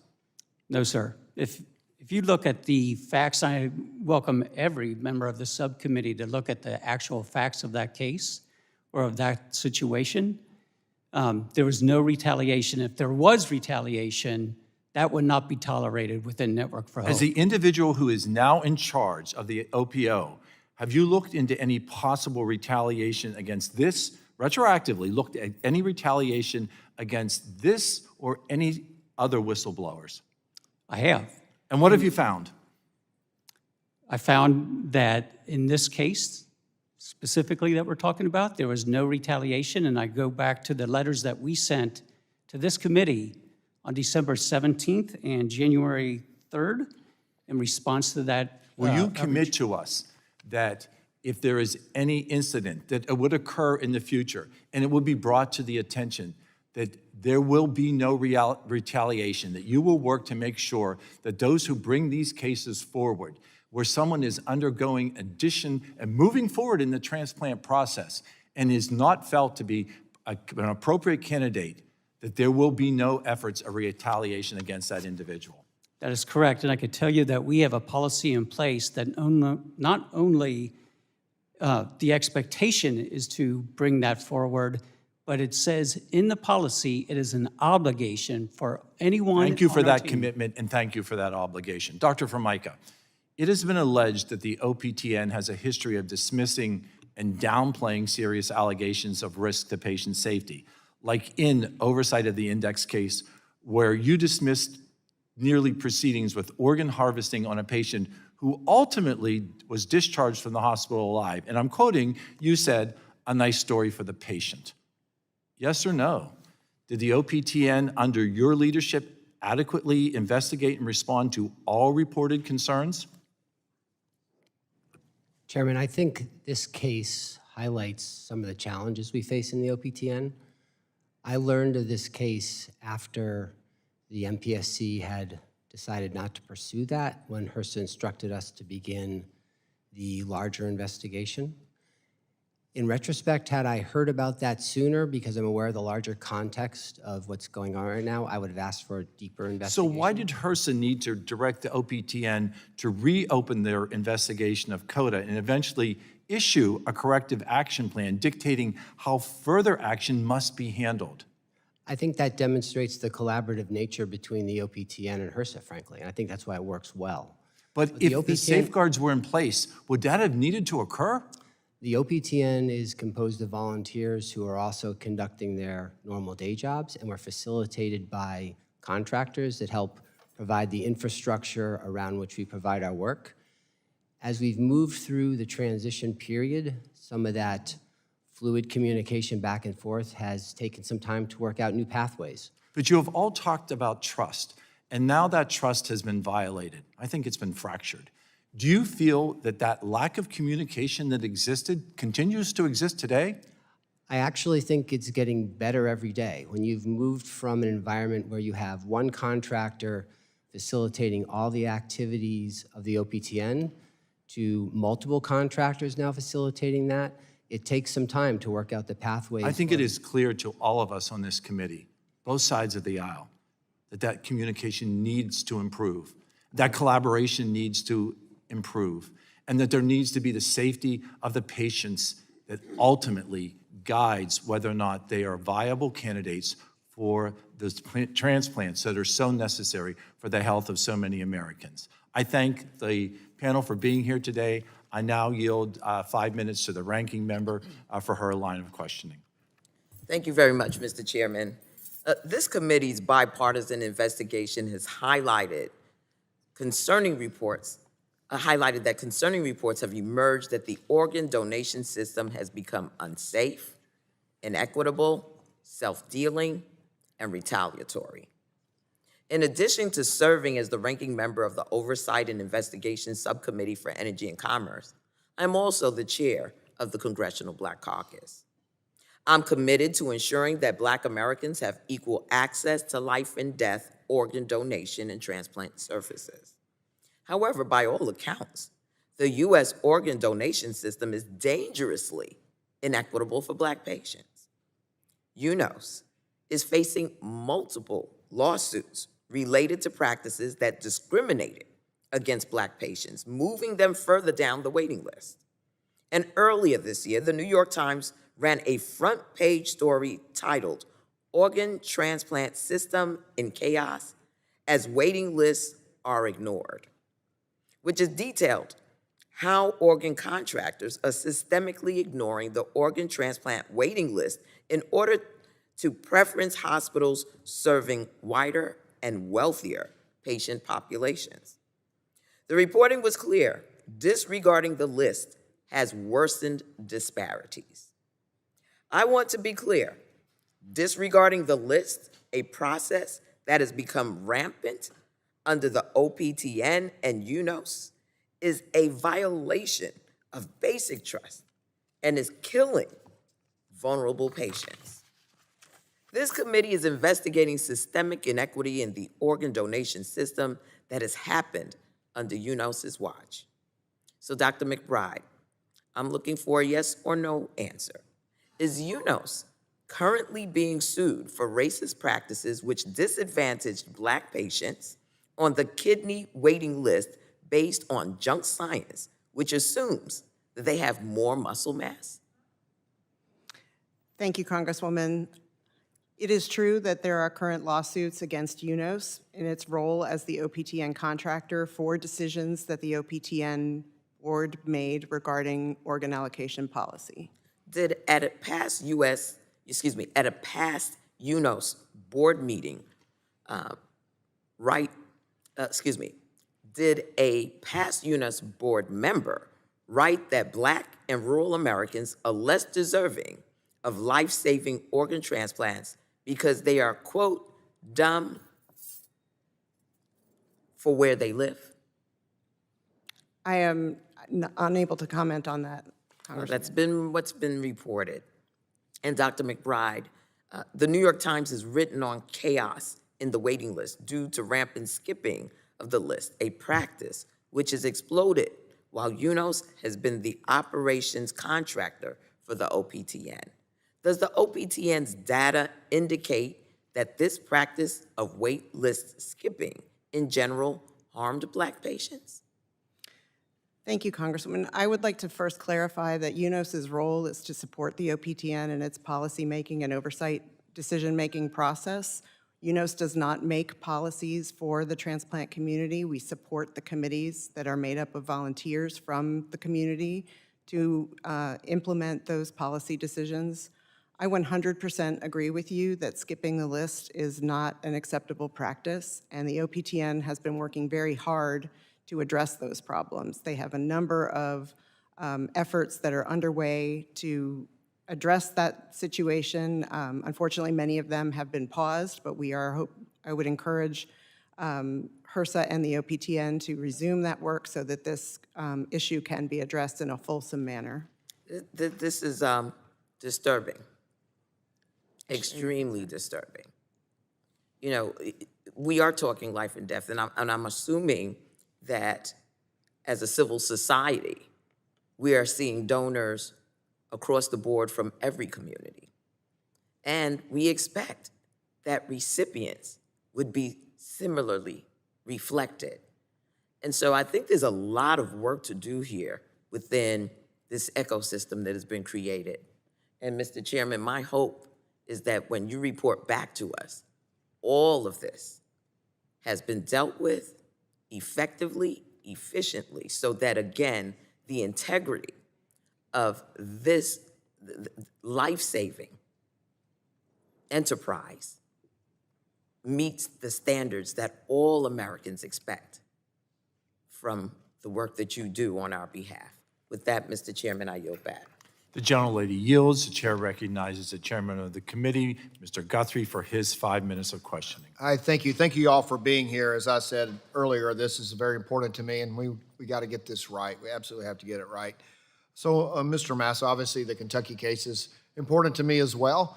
It should be important to all of us. You know, the response that KYDA, I know that you came after that, but the response in the report, quote, is the potential donor was treated on the Kentucky Index case, was treated following standard protocols for DCD, the proper guardrails were in place, and worked to the expectations, policies, and procedure for all regulatory agencies. KYDA is satisfied and confident in the donation process. Do you think that was an adequate response to the issue of that case? That seemed to be the gist of the response back. Thank you, Congressman Guthrie, for your question. As I mentioned before, we know that with any successful donation, it occurs with frequent communication. And I think in this case, especially, given that it was very unique, both the circumstances and the time, that even further communication needed to be done on this case. And I don't think that occurred on that case. But when I the, think process when the OPTN asked for KYDA to give them a response, that's the response. When they did an assessment of what happened, that's their actual response. It's not, this happened during the case or didn't. The response was everything essentially was fine. Well, again, I think on this particular case, the process was followed. The process was followed, but there was a lot of unique things that could have been done better. Okay, so thanks. And so also it said the records provided to HRSA show potentially, okay, so how does Network of Hope plan to address the issues identified in the report? Particularly, the report says, records provided to HRSA show potentially serious and ongoing risk to patients, families, as well as failures by KYDA and the OPTN to adequately recognize and respond to poor patient care and quality practices. So that was in the report to you. I know that some have said that's the hospital situation, but as it applies to OPTN or your network, how do you plan to respond to that, I guess? As far as the things that we put in place? It says, failed to recognize poor patient care and quality practices.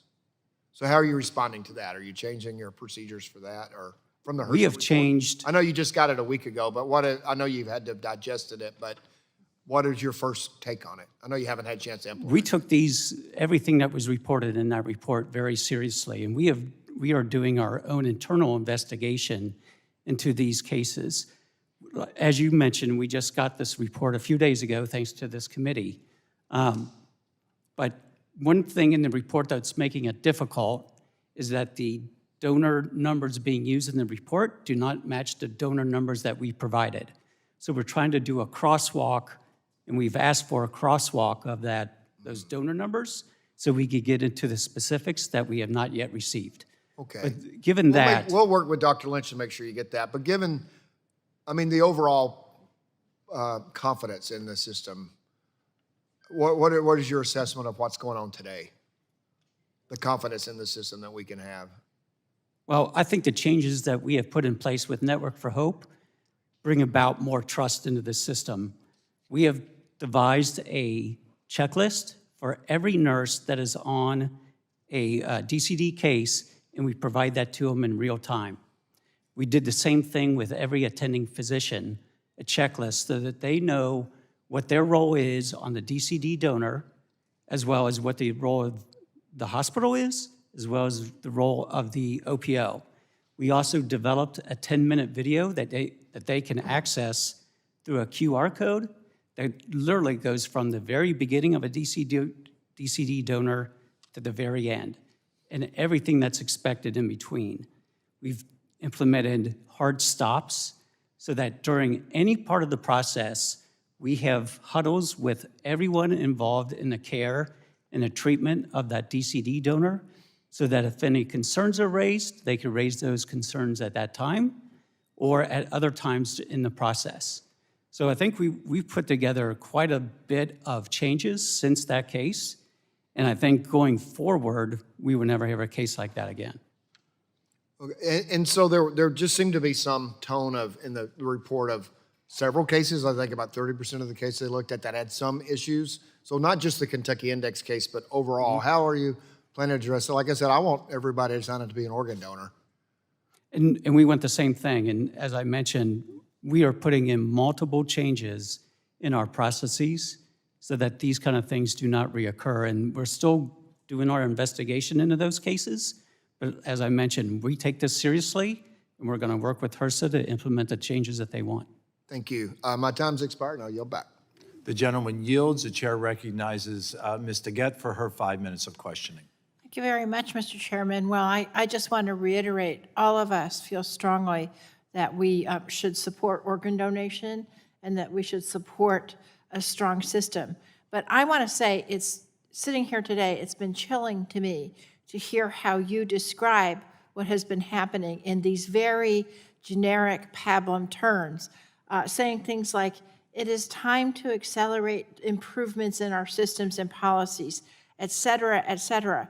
After we have shifted more towards circulatory death for donation standards, we have seen an increase in these terrible stories of patients that have been repeated in the New York Times and other places of what people are going through.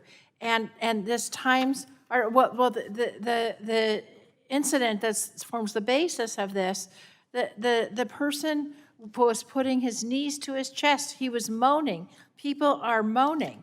And Kentucky's the only one that the Times is investigating here, but HRSA investigated 350 cases in Kentucky. 73 instances should have stopped sooner, and 103 had concerning features. And that, to me, shows that HRSA was not convinced that those people were actually at a position where their organs should have been harvested. So I guess I'll say anything we can do to improve and to make sure this never happens again, not just in Kentucky, but anywhere in this country, you've got our bipartisan agreement to do that, because we keep thinking we fix this. So I have some questions about this. Last September, UNOS sent the Kentucky OPO, CODA, and now Network for Hope, a request for information on what happened. In response, all they got was a single-page letter in which CODA provided zero requested information, disavowed any responsibility, and said, quote, the proper guidelines were in place and worked, unquote. After the letter was received, OPTN then deemed CODA's response sufficient and closed their investigation.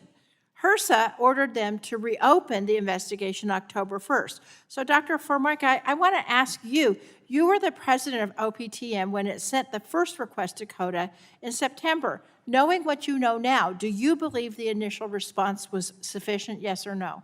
No. Okay. After CODA's incomplete response, did the OPTN press CODA for the requested information before HRSA got involved?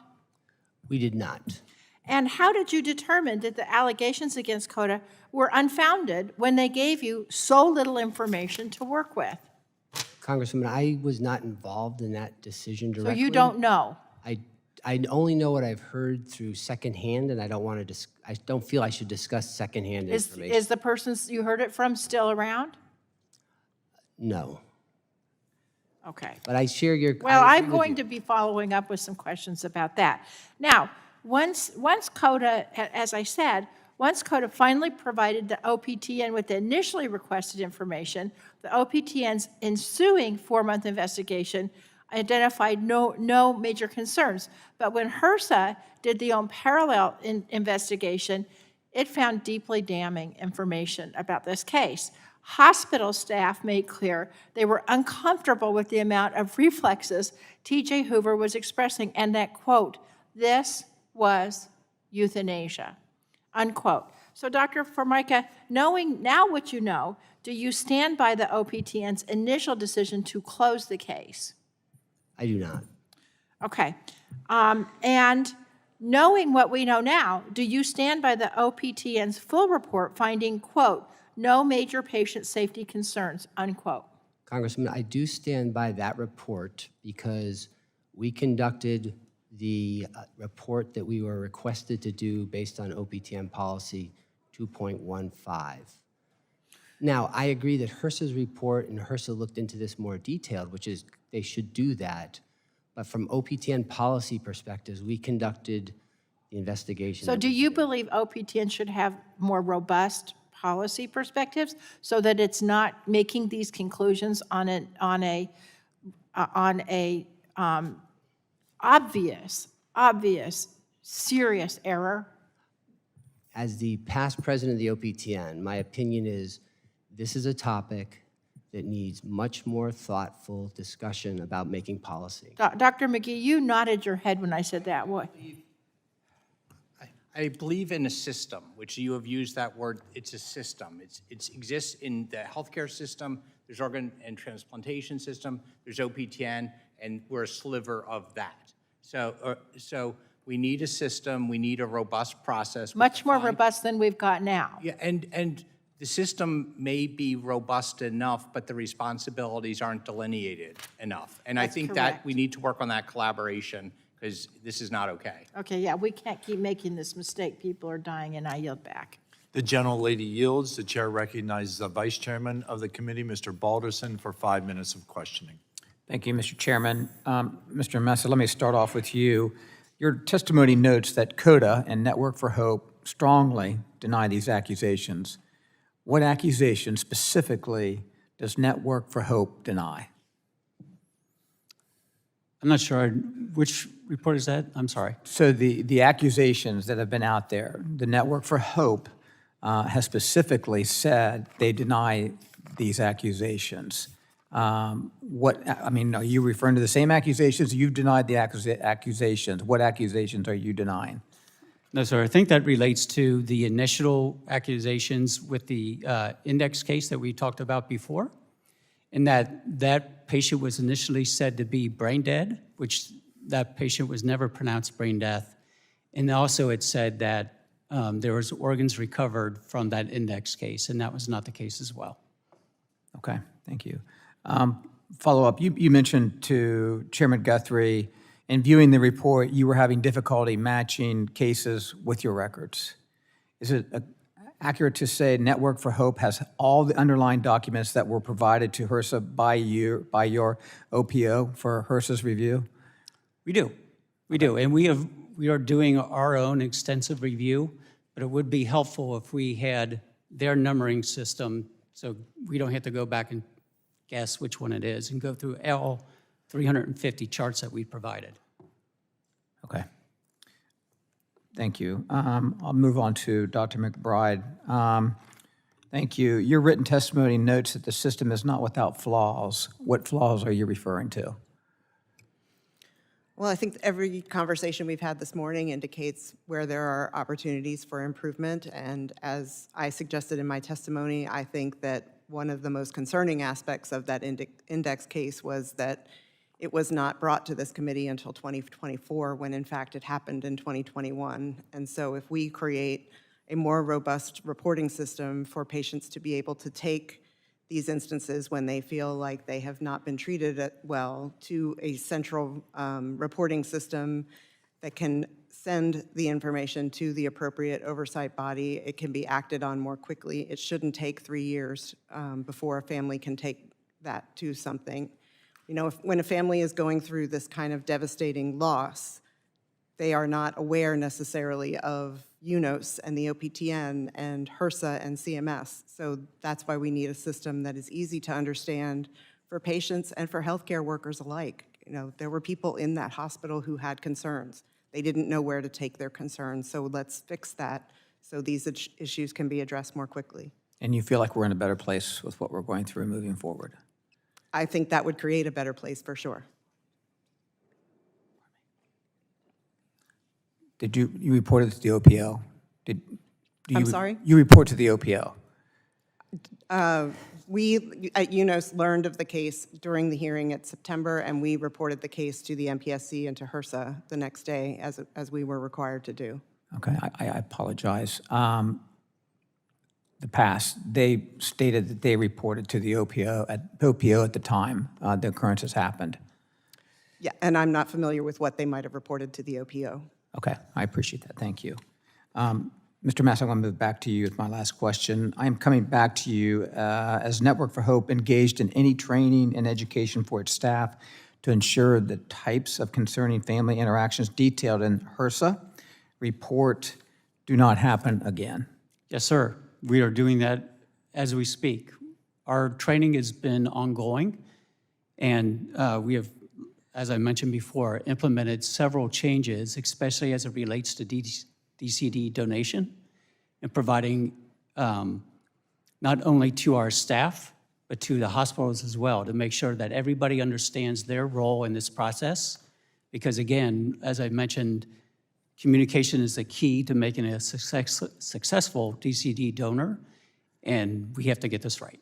Okay. Would the gentleman yield his remaining time to me? Mr. Chairman, I yield. Mr. Massa, an additional question. You've talked about the index case being unique. I think you've used that term 2 or 3 times. I'm perplexed by that because I view each donor case as being unique. And where's our disconnect here? Donors go through and their families, and I don't think that anyone wants to think it's a cookie cutter donor case. So what's so unique about the donor case in the report that you've used that term 2 or 3 times here? Thank you, Chairman Joyce. When I'm using the word unique, I just think it's an unusual circumstance. Typically, we do not see... I wanted to use the word horrifying, but is that what you're equating unique with? This was a horrifying experience. It's not unique. Each case that comes forward, family members making this decision, it's a unique situation. Correct. The index case is a horrifying case. Do you agree? It was definitely a case that we do not see every day, that is for sure. Well, I'm sorry, I hope you don't see this every day. Do you agree that this is a horrifying case? Seeing somebody like that, myself personally, yes, I think I would be disturbed. I'll yield back. The gentleman yields back. And we recognize Dr. Harshbarger for her 5 minutes of questioning.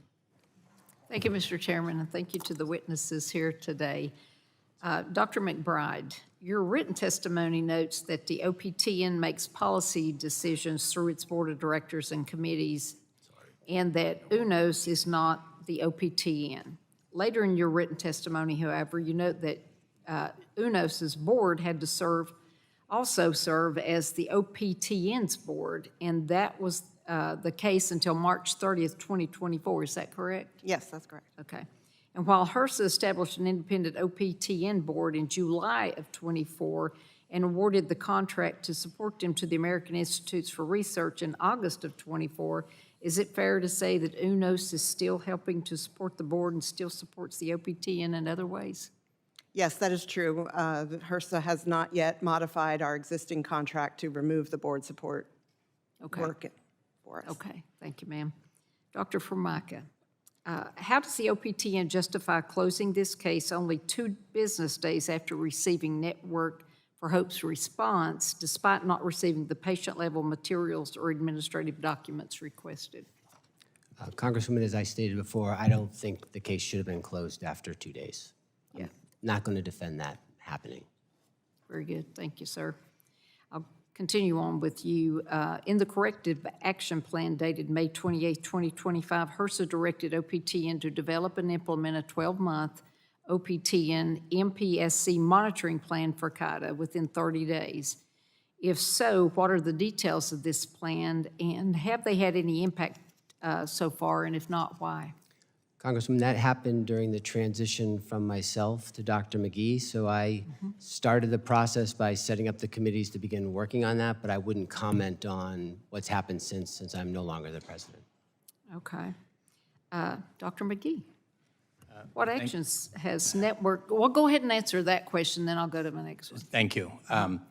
That work is ongoing. We're picking up where they left off. Some of this, this happened 3 years ago. Discussion or events that happened in the past, getting people focused on it can change things a lot independent of a change in a regulation. So we want to make sure the regulations, policies, anything match the right thing.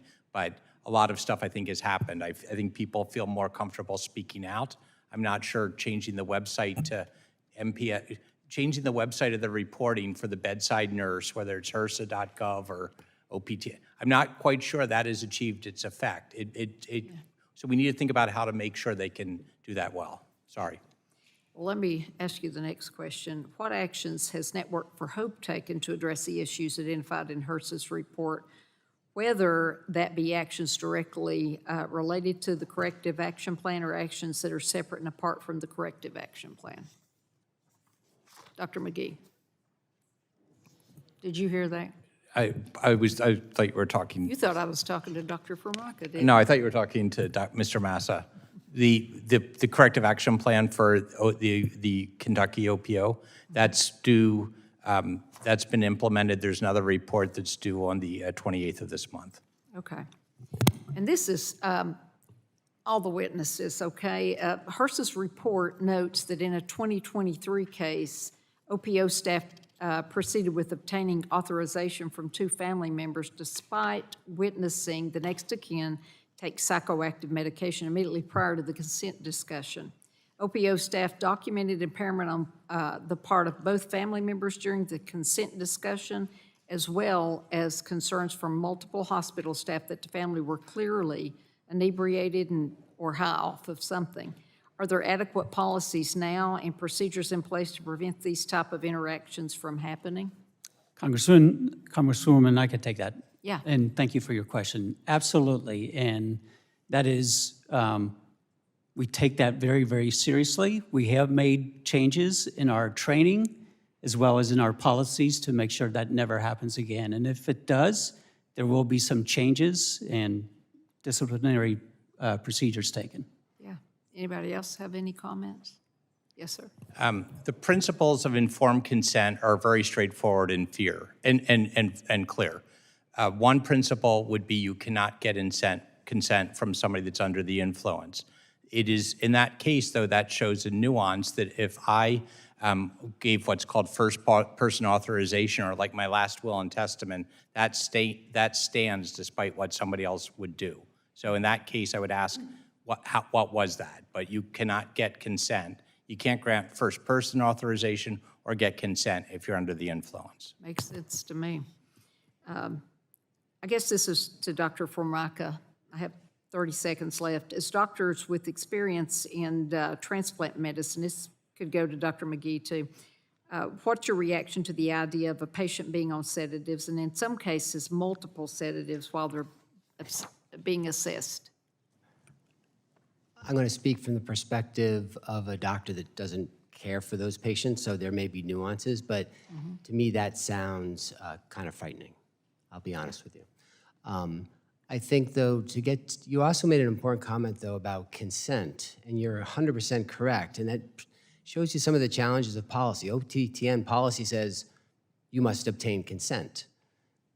I will be honest with you, I would presume that people would then behave like they were trained and obtain proper consent, and I would never think, at least on a first pass, that I would have to write a policy explicitly saying, oh, and by the way, they shouldn't be on site. I mean, that's hard for me to process based on my training. Well, so I think I share it's your, like I share in your a concern handbook, over that. if you don't put you cannot steal, then they're going to challenge you. It's crazy.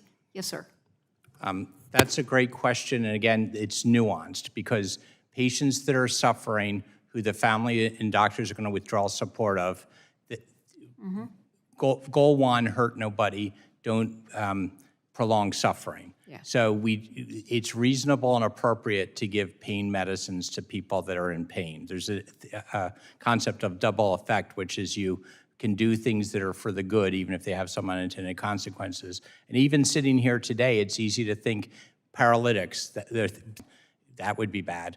But people that have had really bad lung injuries and have had a massive brain injury might be paralyzed, so their breathing works, the breathing machine works better for them. Yeah. So that'd be, again, we just need to develop the rules. Yeah. And it depends on the diagnosis. Thank you so Well, much. thank you, Mr. Chairman. I yield back. The gentlelady yields. The chair recognizes a gentleman from New York, Mr. Tonka, for 5 minutes of questioning.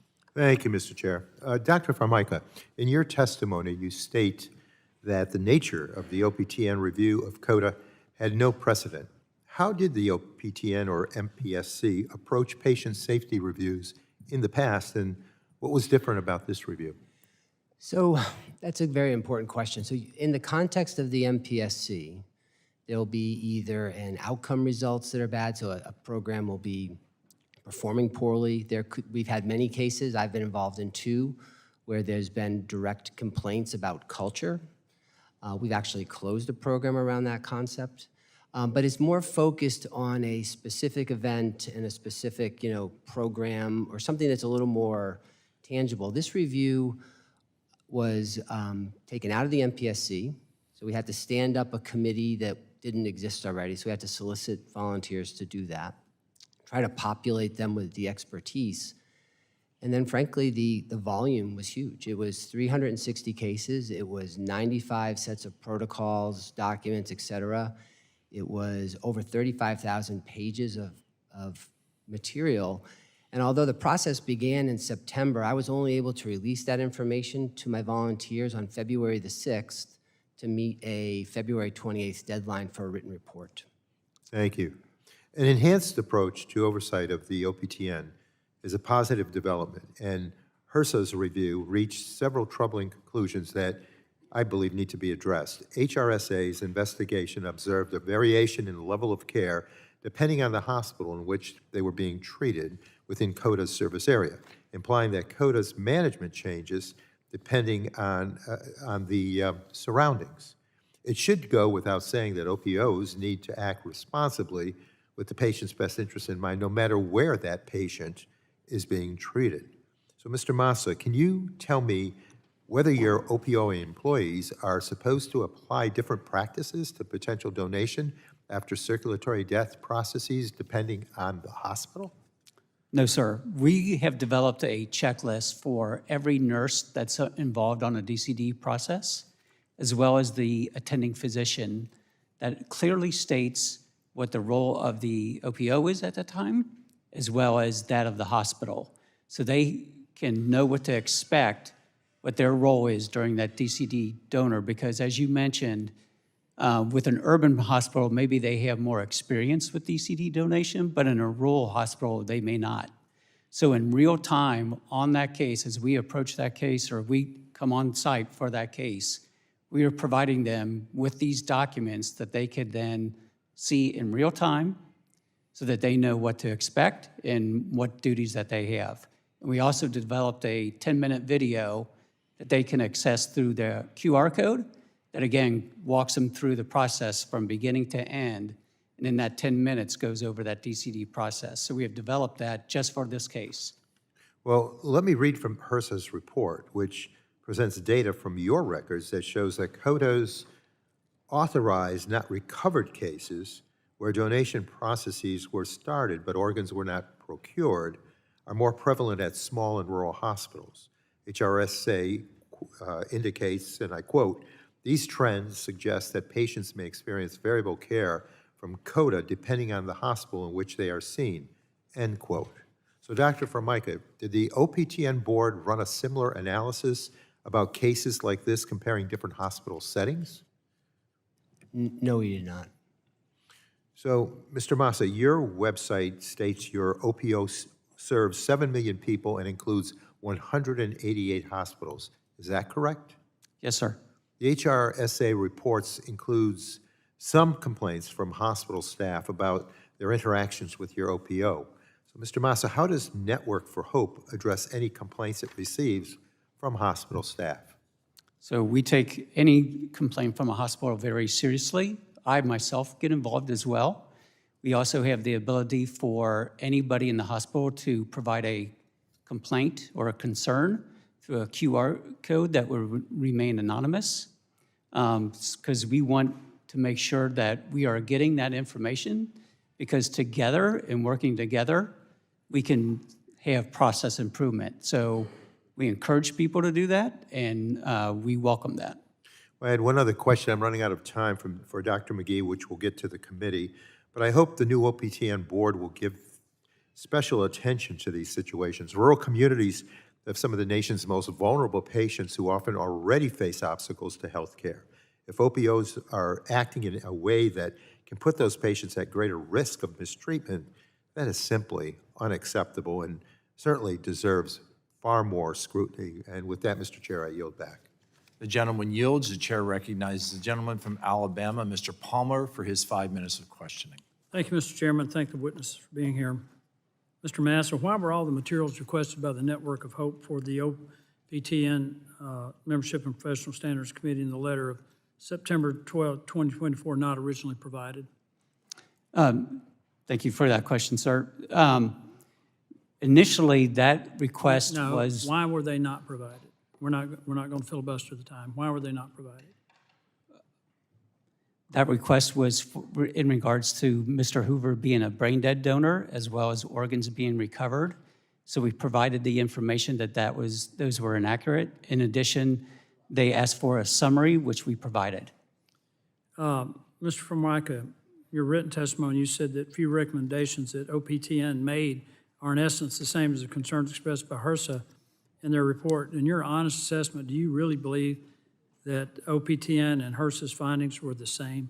I do, in that the concept of developing better protocols to identify who is a suitable donor. Well, how do you justify closing the case only 2 business days after receiving Network for Hope's response despite not receiving patient-level materials or administrative documents requested? Oh, Congressman, I'm not justifying that. That was through the MPSC. That should not have happened. I was referring to the larger investigation that we did afterwards. But in your written testimony, you also note that the UNOS staff, as the HRSA contractor supporting the OPTN, assisted OPTN's MPSC volunteers in their review. How did UNOS assist the MPSC in its review? I'm not familiar with that in my written testimony. Well, the reason I'm asking these questions is in Mr. Lynch's testimony, he points out that the Association of Organ Procurement Organizations publicized an open letter characterizing the ongoing effort to improve patient safety through enhanced oversight as a misinformation conspiracy campaign and concluded it is time to stop. Among the signatories to this letter were more than 20 UNOS staff signing with their corporate affiliation. Dr. McBride, did you sign that letter? Yes, I did. Why? Congressman, let me start off by saying that I disagree with the way that letter has been characterized. Well, it's been characterized by HRSA this way, and it creates some serious concerns on our behalf. I'm happy Dr. to share. Formica, did you sign that letter? I did not. You did not, and you're president of the UNOS board? No, I was president No, of the you're OPTN. president of OPTN. You didn't sign it. How about you, Dr. McGee? I did not see it, sign it or see it. Okay, Dr. McBride, continuing in your response. Why did you and 20 other UNOS staff sign that letter? It appears to me to be obstruction of an inquiry. Congressman, I respectfully disagree with that assessment. I'm happy to provide the letter to this committee. What I believe it asked for was an open dialogue between members of Congress, experts within the OPTN, and HRSA to get to the But bottom the of letter the calls it a situation. misinformation conspiracy campaign. The letter referred to allegations that were hearsay. And you did not- called it, you called for it to stop. I called for hearsay to stop, and I called for, the letter called for an open dialogue between So you're Congress. saying that the allegations that have been made in regard to attempt to procure organs from living donors is hearsay? The letter referred to the testimony at the hearing last September. I'm asking you, are you saying that the attempt to procure organs from a living donor is hearsay, that didn't happen? No, I'm not saying that it didn't happen. I'm saying that the letter called for a stop to unfounded allegations, and UNOS has always supported full, open, and fully transparent investigations, and that has always been our position. You've created a situation here that I'm very concerned about, and we discussed this at length before this hearing about how this is going to impact the general public's decisions on whether or not to donate their organs. And I'm not satisfied with what I've heard in the hearings thus far today. I think this is extremely serious. I think there needs to be some serious reform. I thank the chairman for holding the hearing, but I just want to be very sensitive about the signals that this sends and the fact, and I disagree with you. I think you intended to influence the outcome of HRSA's research. I yield back. The gentleman yields. The chair recognizes the gentlelady from Massachusetts, Ms. Trahan, for 5 minutes of questions. Thank you, Mr. Chairman. There is no question that UNOS technology powers the OPTN. DonorNet, for example, allows OPOs to manage deceased donor data, launch match runs, and make organ offers to transplant hospitals. Dr. McBride, is it fair to say that the OPTN would not be possible without the technology systems that UNOS builds and maintains? Yes, that's correct. Thank you. So given the centrality of technology in the OPTN, it is vital that its systems are secure, reliable, and easy to use. Indeed, in recent years, many federal technologists with backgrounds in the private sector were dispatched to HRSA. Their mission was to inspect the code of the OPTN to look for bugs, inefficiencies, and opportunities and implement fixes. I imagine they expected to spend their time solving the gnarly problems plaguing the OPTN's technology systems. As it turned out, these mission-driven software engineers and data scientists struggled to even gain access to code and data, stymied by a resistant UNOS. This is unacceptable. If taxpayers fund a piece of technology, the federal government should own it, full stop. Dr. McBride, do you believe the federal government is the rightful owner of the source code underlying the OPTN and therefore should be able to freely inspect, develop, and share that code? Thank you, Congresswoman. Under our current contract with the OPTN, the contract clearly states that the computer system is owned by UNOS. This is a contract between HRSA and... So you don't believe that the government should have the right to freely inspect that data that taxpayers fund? I 100% agree that they should, and they have. They came to our office this most recent December and were able to freely and openly look at our computer system. Well, according to an internal memo, government experts had never been able to inspect UNOS systems in the 30-plus years of the transplantation network's lifetime. Dr. McBride, your predecessor criticized that memo, contending that government officials could review the OPTN source code, provided that they physically visit the UNOS office under strict supervision. Now, I'll be frank, that doesn't look like an open collaboration to me. It looks like chaperoning. To your knowledge, has UNOS ever obstructed or otherwise delayed government access to its technology, including by requiring HRSA engineers to physically visit UNOS facilities to view system code? I can't speak to what happened during my predecessor's term as CEO. I can tell you that HRSA has been welcomed into our office to look at our computer system. We have So under your term- conversations with them twice a week about what was happening in the OPTN system. It is a very open, collaborative process. Well, maybe under your tenure, there have been changes made. It's not what what we understand to be true. I was outraged at public reporting from 2022 that indicated HRSA's technology officials were told it would cost the government nearly $55 million to purchase UNOS's technology systems. So begs the question, has UNOS ever set a price tag on government access to the technology or data technology that I must point out once again, taxpayers paid for? And if so, what's that number? So the data in the OPTN computer system are completely available to HRSA and to anyone else who is Without interested. obstruction, without delays? That's correct. You know, Mr. Chairman, the public record, as well as Dr. Lynch's answers to me, appear to contradict the answer. I ask unanimous consent to enter into the record a Washington Post article detailing how UNOS told the government it would have to pay $55 million to acquire its technology should the OPTN contract ever be opened. So ordered. Thank you. Here's the bottom line. I'm concerned UNOS is holding the organ transplantation system and its technology in particular hostage. UNOS has consistently shown resistance to federal efforts to modernize the technology and operationalize its data. We all have a role to play in changing the organ transplantation network for the better. No one, Congress included, should escape accountability and scrutiny. I thank the chairman, and I'll yield back. Gentlelady yields. The chair recognizes Mr. Allen for 5 minutes of questioning. Thank you, Mr. Chairman. Dr.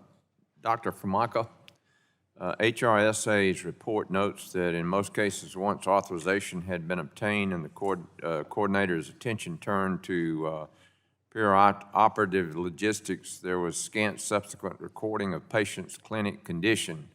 What are OPTN's policies as it relates to data and record keeping? The OPTN stipulates that OPOs have to collect and retain data points. I would be not accurate if I tried to tell you what all those data points are. I think that the challenge from where I sit as a clinician is having OPO staffers in a hospital of varying degrees of medical training. They're not physicians, some are nurses and most are not, doing physical exams, neurological exams, making assessments of patients. That makes me feel uneasy. Do you believe there should be more thorough records when assessing a patient's neurologic condition prior to recovery efforts? Answering from the perspective of physician in the hospital, absolutely. That needs to be documented by the physicians that are caring for the patient because they're making life and death decisions. To the degree to which an OPO would be documenting that finding, taking it from the medical record, I think they should be doing that as well. I don't feel comfortable having an OPO making an assessment of that, though. I think that must stay in the hands of the patient's physicians. Okay, thank you. Mr. Massa, do you believe that Network for Hope has a culture that encourages the reporting of complaints or concerns historically and currently? Yes, sir. Matter of fact, our policy states that not only do we encourage that, but you are obligated to do so. And if a complaint is, they do not feel comfortable raising a complaint to a corporate compliance officer or their supervisor or a member of the executive team. They could do so anonymously through a QR code, and it's completely confidential of who that person is. And so again, we encourage people to do this. The OPOs are required to provide organ donation data to transplant hospitals they have agreements with. What is included in this data, Mr. Mussa? With the transplant, everything related to the donor, including any lab test, their blood type, serologies, HLA testing, all the background related to the person's uniform risk assessment as far as their background. So there's quite an extensive list of information provided to the transplant center before they accept a organ. What about complaints or incidents related to a potential donor? Would they be included in this data? We actually provide a way for hospitals to make a complaint. And again, we offer that ability to do it confidentially as well. Okay, all right, great. Well, thank you, and Mr. Chairman, I yield back. The gentleman yields. The chair recognizes the gentlewoman from Washington, Dr. Schreier, for 5 minutes of questioning. Thank you, Mr. Chairman, and thank you to our panel here today. During the first panel with Dr. Lynch, we talked about, well, first I just opened by, I want to say thank you to everybody involved in the organ transplantation space, because it is such a blessing and such a lifesaver for so many people out there. And what I want is for this process to be safe and for the public to have full confidence that when they get that pink heart on their driver's license that I have, that my son has, and that when they make that decision, that altruistic decision to save somebody else's life, that it's going to be done responsibly and safely. And that's the whole point of this hearing. And so one of the things that I asked about, especially as a doc, just thinking about how we function, how we prevent errors, knowing that that is a human risk, I asked Dr. Lynch, is there a checklist? We have a checklist when we admit somebody to the hospital so we don't forget something, like to provide fluids. We have a list for labor and delivery to make sure that we don't overlook anything with labor and delivery. We have the procedural pause before any operation to make sure everybody in the room is clear on what the standards are. We have sepsis pathways. And so I thought, well, is there a pathway for declaring circulatory death? Because that seems to be where these issues have come up. And his answer was that the OPOs, the organ procurement organizations, are really the experts in this. And so I just want to pose this question to all four of you. Do you have the list? What can you do to really guarantee no errors? If you don't mind, I'll go first. Okay, thank you. Thank you, Congressman or Congresswoman, for your question. I appreciate it.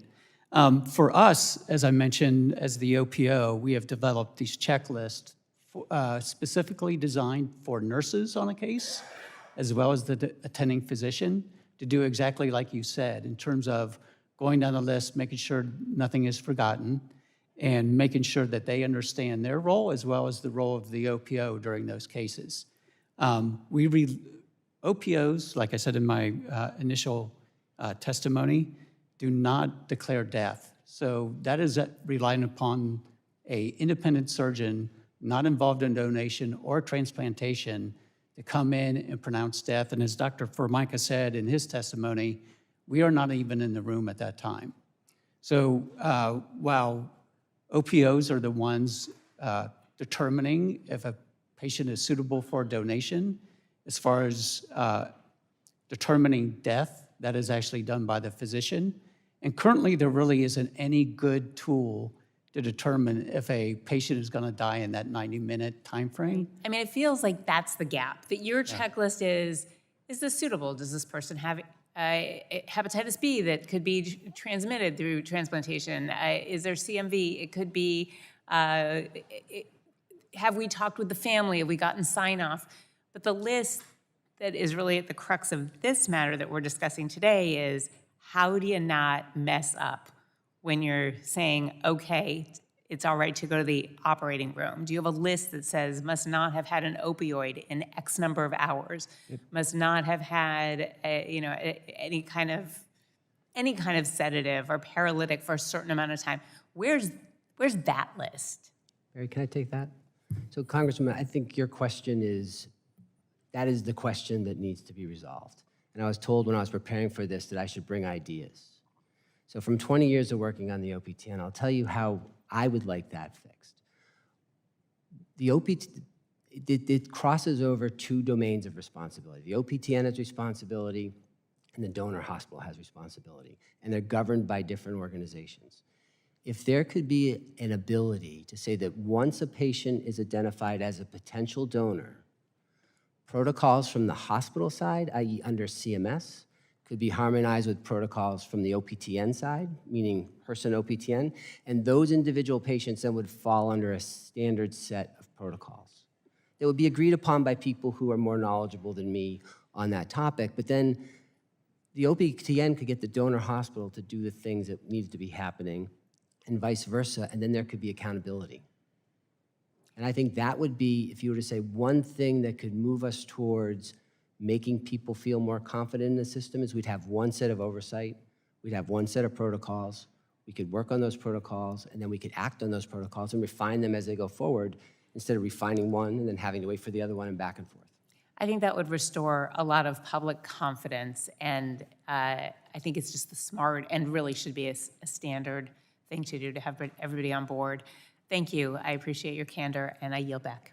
The gentlelady yields. The chair recognizes the gentleman from Florida, Dr. Dunn, for 5 minutes of questions. Thank you very much, Mr. Chair. As a doctor, it pains me to read about the CODA patient in Kentucky. While being prepped for donation, obviously, he woke up and thrashing around and felt terrified. Fortunately, one of the doctors performing a pre-donation procedure expressed his discomfort.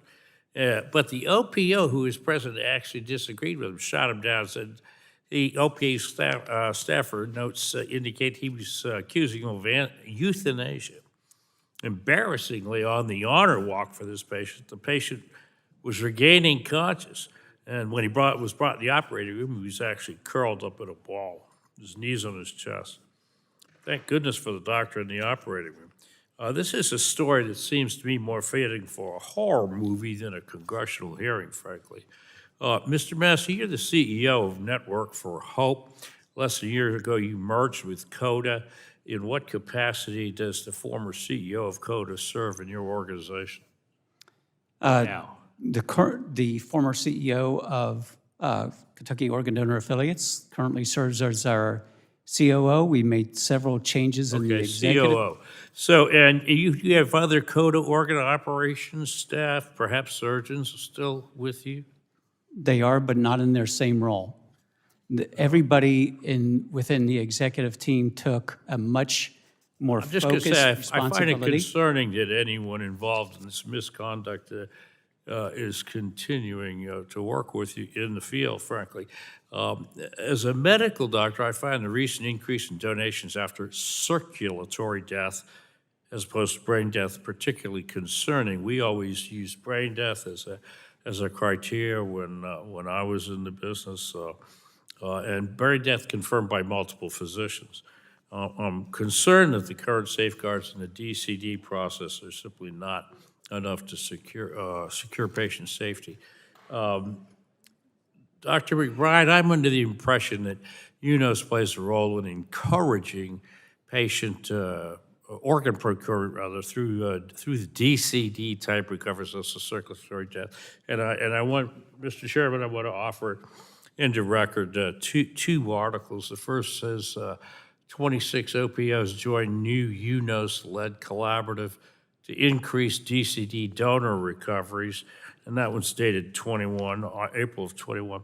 And the second one is UNOS using collaborative improvement model to increase DCD lung transplantation. I ask unanimous consent to have these placed into the record.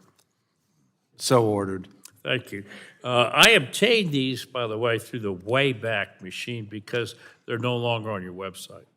They've been taken down. It suggests that there was a reason you took them down. Was there, Dr. McBride? Thank you for the question, Congressman. Those reports refer to a collaborative work project that was done under the direction of HRSA and in partnership with the OPTN. Okay, so to I'm support going to the just transplant. reclaim my time because we're running out.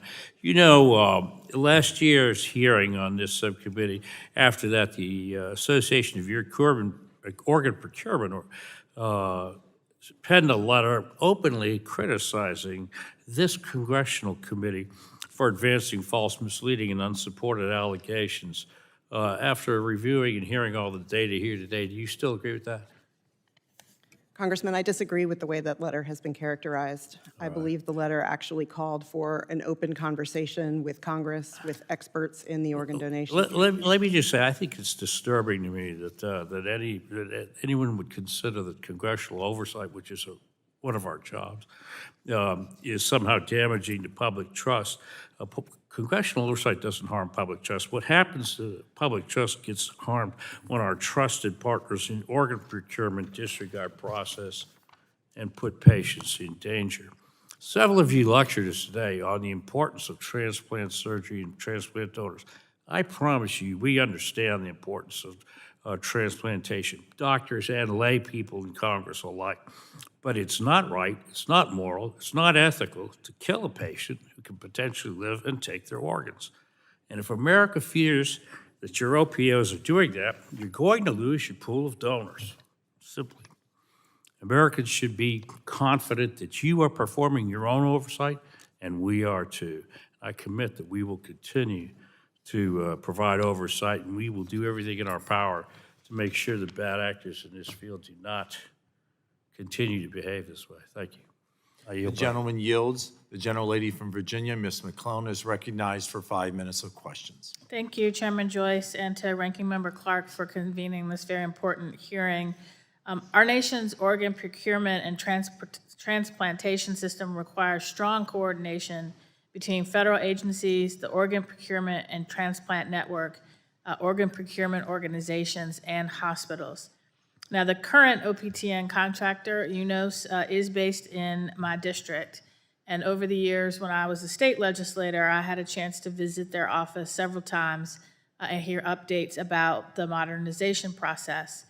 These conversations have taught me that there's a very complex but critically important organ transplantation system in place that depends on having the public's trust, and we agree that there is always room for improvement to better protect patients while saving lives.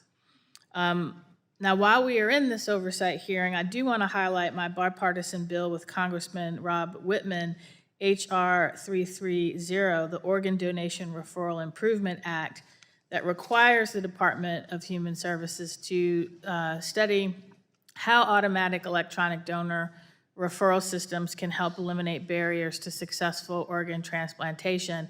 And this would be one step towards minimizing error and enhancing patient safety. And I appreciate today's discussion about other reforms and challenges that are needed. So I want to ask Dr. McBride, in your testimony, you emphasize UNOS's role as a contractor supporting the OPTN with 4 decades of experience.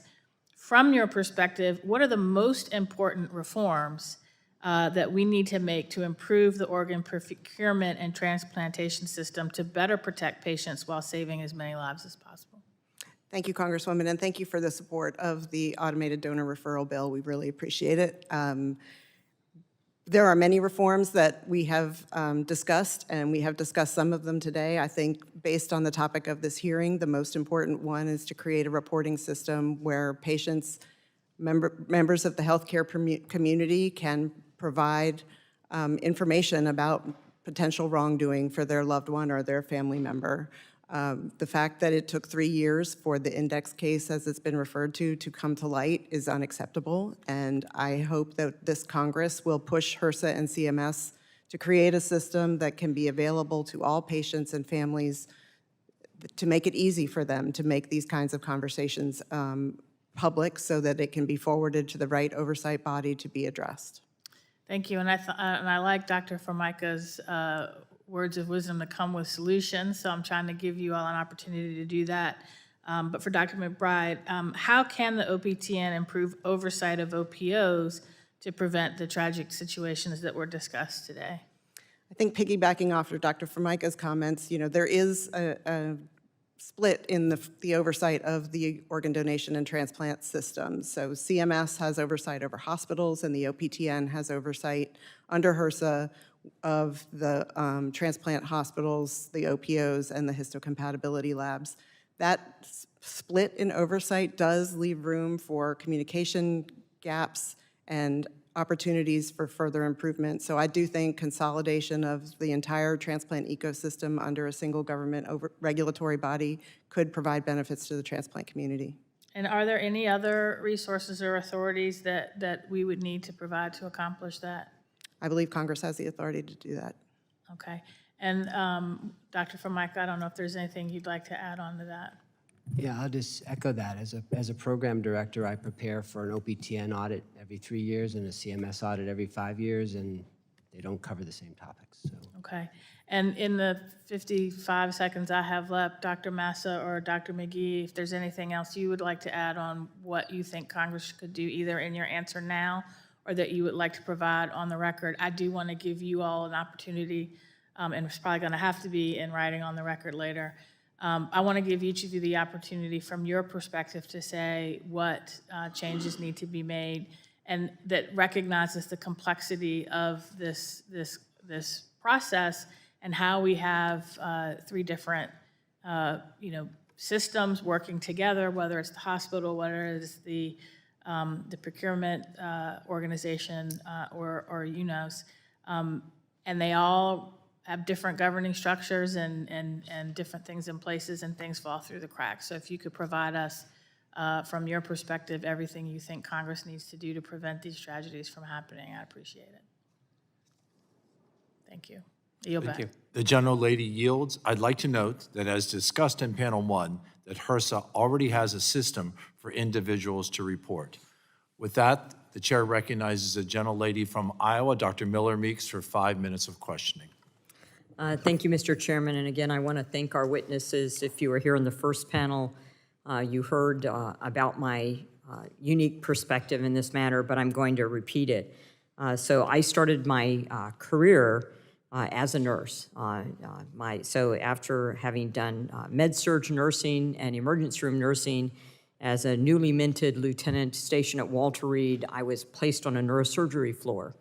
And we had a variety of patients, patients who were comatose from traumatic brain injury, patients who had ruptured aneurysms, strokes or hemorrhagic strokes, and it was left to the nurse to have these very difficult conversations with family members, whether or not to remove their family member from life support and how to navigate and support that family.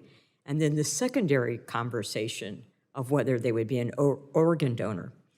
That held me very well as I went on to medicine and medical school and did emergency room trauma surgery. I did a general surgery internship, even though I was going into ophthalmology, was on the transplant service. So again, as the intern, having these conversations with family members in a system that did not exist then as it does today. And very challenging to talk to family members about removing an individual from life support, that they're given all the medical knowledge that we had and belief in God that they were not going to recover, and then to secondarily have conversations about donating organs.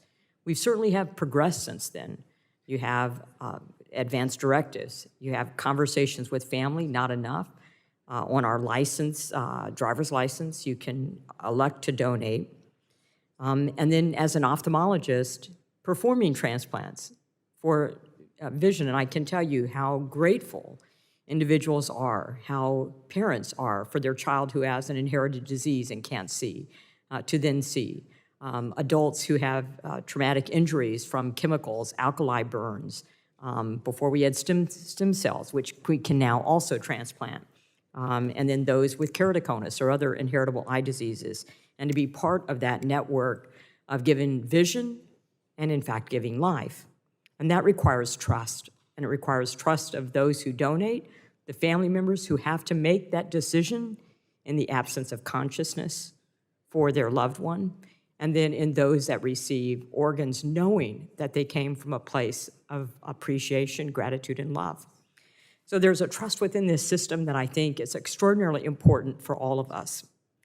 Not a new concept, but this merging and arrangement of the, in September 2023, securing the U.S. Organ Procurement and Transplantation Network Act, when it was signed into law, is to help with this disparity of education, communication, involving people so that there are more organs available to save life and to save vision. And so I would just say, having been in medicine and in this, the first thing you want to do is admit you have a problem, you want to acknowledge that problem, and you want to offer solutions. So Dr. McBride and Dr. Formica, I appreciate you offering solutions. I think what's imperative is that UNIS, OPTN, HRSA, and CMS all come together and develop those standards. We know that if somebody is an addict and overdoses, that brain function can be altered by the medications that they may have been on or sedatives. And this delicate dance that we do, and I call it a dance, and it's the wrong word, but this conversation we have with families so that we can help to continue that trust. Strongly support what you're doing, but I'd like the commitment from all of you that you will work to have these conversations where there does not even need to be congressional action, that you will work with HRSA, CMS, to bring this system together to have the appropriate standards and guidelines in place so that families, patients, and those who are transplanting and nurses working in that area have the assurance that that will occur. Dr. Massa? Absolutely, and thank you for everything that you did in support of donation and making sure those people receive their second chance. Dr. McBride? Absolutely. Thank you, Congresswoman, for everything. Dr. Formica? I agree with you completely. So. Absolutely, and if we need more help, we're coming to you. Well, thank you, and thank you for the suggestions that you gave us and recommendations that we can act upon. Thank you. I yield back. Gentlelady yields. The chair recognizes the gentlewoman from Florida, Ms. Kemick, for her 5 minutes of questioning. Thank you, Mr. Chairman. Thank you to our second panel of witnesses for appearing here today. Now, as everyone knows, this committee has been investigating corruption from organ contractors for more than a year. In fact, I was in the last hearing that we had on this, and it was quite a contentious hearing. One issue that's pretty close to my heart is ensuring equal access for life-saving transplants for patients with disabilities. Just last month, the House passed a bipartisan bill that I was proud to lead alongside my friend and colleague, Debbie Dingell, to end organ transplant discrimination against individuals with disabilities. So it is with total horror that I read a recent investigative report highlighting one of the most horrific cases of patient abuses. The New York Times detailed what happened to Misty Hawkins last year. She was a vibrant woman in Alabama who loved movies and dancing, but she also had a lifelong cognitive disability. After a tragic incident, Misty's mother agreed to organ donation. And I'm quoting from the report here about what happened next. Quote, "A surgeon made an incision in her chest and sawed through her breastbone. Doctors discovered that her heart was still beating. She appeared to be breathing. They were slicing into Miss Hawkins while she was still alive." Now, this is not the first time that something like this has happened. In 2021, a doctor filed a case report about a woman with Down syndrome who was in an operating room being treated as an organ donor. During the harvesting of her organs, staff realized that her aortic and renal arteries were pumping and pulsing. In other words, she was not dead. The patient was given powerful drugs, fentanyl and lorazepam, and then, according to the doctor filing the case report, 18 minutes after she was first pronounced dead, she was pronounced dead a second time. This is something that you would see in the movies. But unfortunately, we're seeing real-world examples of this today. So I'm going to start with you, Mr. Formica. As a physician, I'm sure you are as horrified as I am.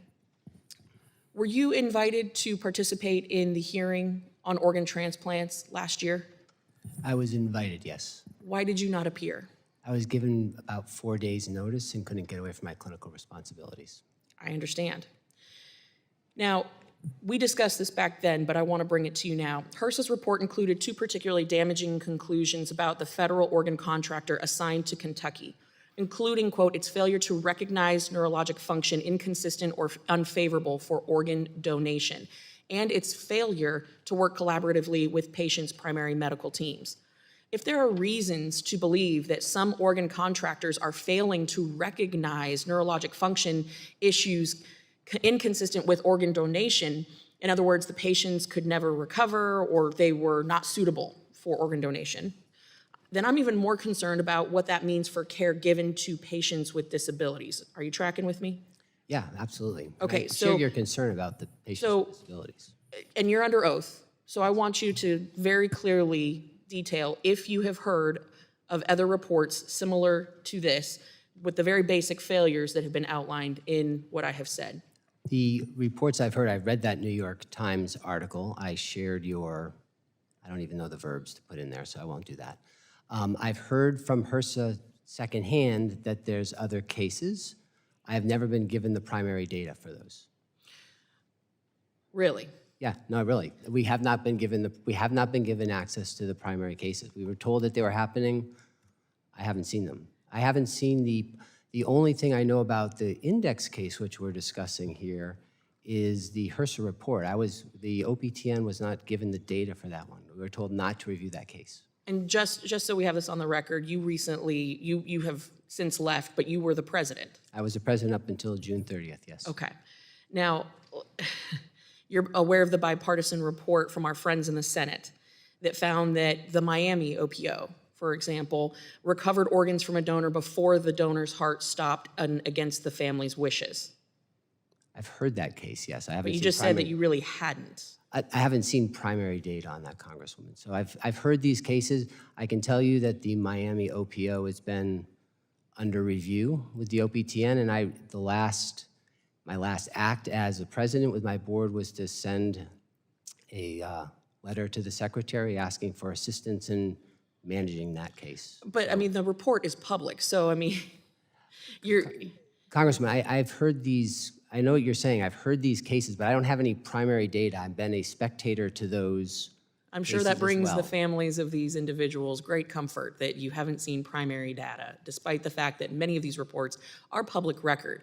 I mean, this is outrageous that this is happening in the United States. This is the stuff that you hear in third world countries. I mean, it's clear that a 40-year experiment of letting organ contractors police themselves has left our most vulnerable neighbors to endure unimaginable abuse and torture. So I think it's clear that a lot more work has to be done here. While I appreciate your time here, I think many of the answers have left us with a lot more questions than answers. So with that, my time has expired. Mr. Chairman, I yield. The gentlelady yields. In follow-up, Dr. Formica, didn't you serve on the MPSC? Wouldn't you have access to this information and this data? So MPSC members are assigned to different cases. So if a case comes in from, say, a transplant program, there may be 3 reviewers assigned to that case, and they would not be assigned to look at other programs. I mean, there's just so much work to be done that it's divvied up. And if you're not assigned to the primary case, you just hear about it in discussion. Define for us, as a physician, I've been in discussions, but how would those discussions occur? When you said you would hear them in discussion, would they be case presentations that were presented at large? You're not the primary assignee for the case, but how are those discussions occurring? To Representative Kamick's point. Yeah, so if you were, and I don't recall the Florida case that you're discussing there, because I was on and off the MPSC for various times, so I don't recall that one. A case would be presented with maybe 3 primary reviewers. It would be discussed from the data perspective, and then the MPSC is actually composed of either 42 or 46 members. I'm not entirely sure the exact number. And then there would be an open discussion about, we'd ask, I'd ask a question, what did you find? They would answer that back, but we wouldn't necessarily see the primary data if you weren't the reviewers. Thank you for the explanation. The gentlelady yields. The chair recognizes the gentlewoman from Indiana, Ms. Houchin, for 5 minutes of questioning. Thank you, Mr. Chairman. Thank you for the witnesses for being here. Mr. Massa, we've heard a lot during this hearing about some of the deeply concerning and frankly unacceptable incidents that have taken place over the last few years, particularly involving Network for Hope. I hope your presence on the panel today is an indication of Network for Hope's acknowledgement of previous shortcomings and your willingness to work together to improve our organ donation systems for both patients and OPOs. In addition to addressing the pattern of high-risk DCD procurement practices, HRSA's Corrective Action Plan notes that the OPTN within 180 days is to propose a requirement for the OPTN to be informed of any requested or triggered pause in procurement efforts if there is a concern for unrecognized neurological improvement or potential for a patient to experience pain in the act of procuring organs. It notes that these pauses will be reviewed during monthly meetings. Mr. Massa, has Network for Hope implemented its own protocols to pause procurement in these cases currently? First of all, thank you for your questions and your comments. We have.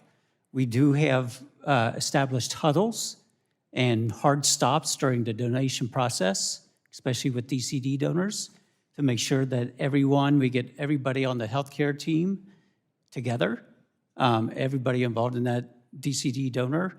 If there's any concerns, they could address them at that time. There are multiple huddles during that process. Were those protocols in place before the HRSA report came out and their recommendations? Were those protocols in place? They were. And why were they not followed? The huddles were followed. Yes, they were. It's clear that in many cases they were not followed. Especially because I know you mentioned that the whistleblower who was allegedly not retaliated against spoke of at least one instance where the doctor suggested that the procedure stop. Has Network Those for... were put in place, just to correct, those were put in place after the merger. Thank you. Why did Network for Hope not document drug overdose as the mechanism of death in nearly 75% of the cases reviewed by HRSA with evidence of patient drug intoxication? We saw that same report, and we are looking at all those, and we have boosted our documentation process. We have additional training on documentation. The question, Mr. Massa, is why were those not documented? Those happened prior to the merger. I can't really speak to that, but since the merger, I can tell you our policy is more robust as it comes to documentation. HRSA points out in their corrective action plan that this suggests that there's a systemic concern regarding the treatment of potential DCD donors by KYDA staff. How do you explain that? Again, I can only address the things that occurred post-merger. And What date was the merger, Mr. Massa? Pardon me? When was the merger? October 1st of 2024. And Was the merger a result of this whistleblower's and the findings from this committee? Was it a result of that? Not at all. It just followed that? I think September 11th, 2024 was the follow that. hearing. Yes, It correct. followed that, but it wasn't a result of that. No, ma'am. Given that at least 98 or 30% nearly of the cases investigated in the HRSA report involved patients who were intoxicated with opioids, amphetamines, or cocaine, are there or should there be any special protocols in place for when a patient is intoxicated? Absolutely, and we have those policies in place now, and we are going to abide by everything that the HRSA recommended in their letter. Can you understand, Mr. Massa, the concern that we have for the public, given the fact that the organizations seem to be, and maybe this is not the case, but they seem to be taking advantage of vulnerable families during their most difficult time? The HRSA report indicated a troubling lack of care and concern for patients who are potentially intoxicated by overdose, as if their lives are less than. That is never the case, and yes, we do find those alarming. And we, as I mentioned, I can't do anything about what happened prior to the merger. I can post-merger, and I could tell you those things are going to be rectified. Thank you very much. I hope today's hearing will bring clarity on how the failures have happened, what steps need to be taken place with HRSA, OPTN, the contractors, so that we can ensure that these incidents never happen again. I thank you for your testimony today. Thank you. I yield back. The gentlelady yields. Before we conclude this hearing, I want to take a brief moment to emphasize the importance of the work that this subcommittee is undertaking today. It is critical that the 170 million Americans who have made the selfless choice to register as organ donors and to give the ultimate gift to another person upon their death, that they feel safe, that they feel protected in that decision.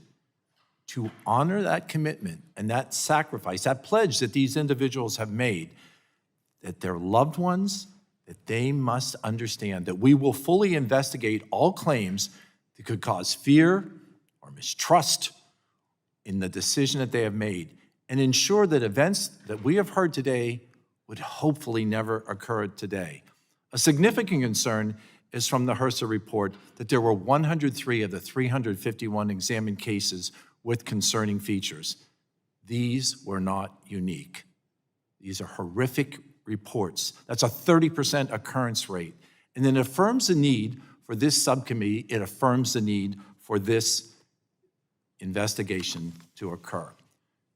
Seeing that there are no further members wishing to ask questions, I want to thank the witnesses for being here today. I ask unanimous consent to insert in the record the documents included on the staff document hearing list, and without objection, so ordered. Pursuant to committee rules, I remind members that they have 10 business days to submit additional requests for the record, and I ask the witnesses to submit their responses, again, within 10 business days upon receipt of their questions. Members should submit their questions by the close of business on Tuesday, August 5th. Without objection, the subcommittee is adjourned.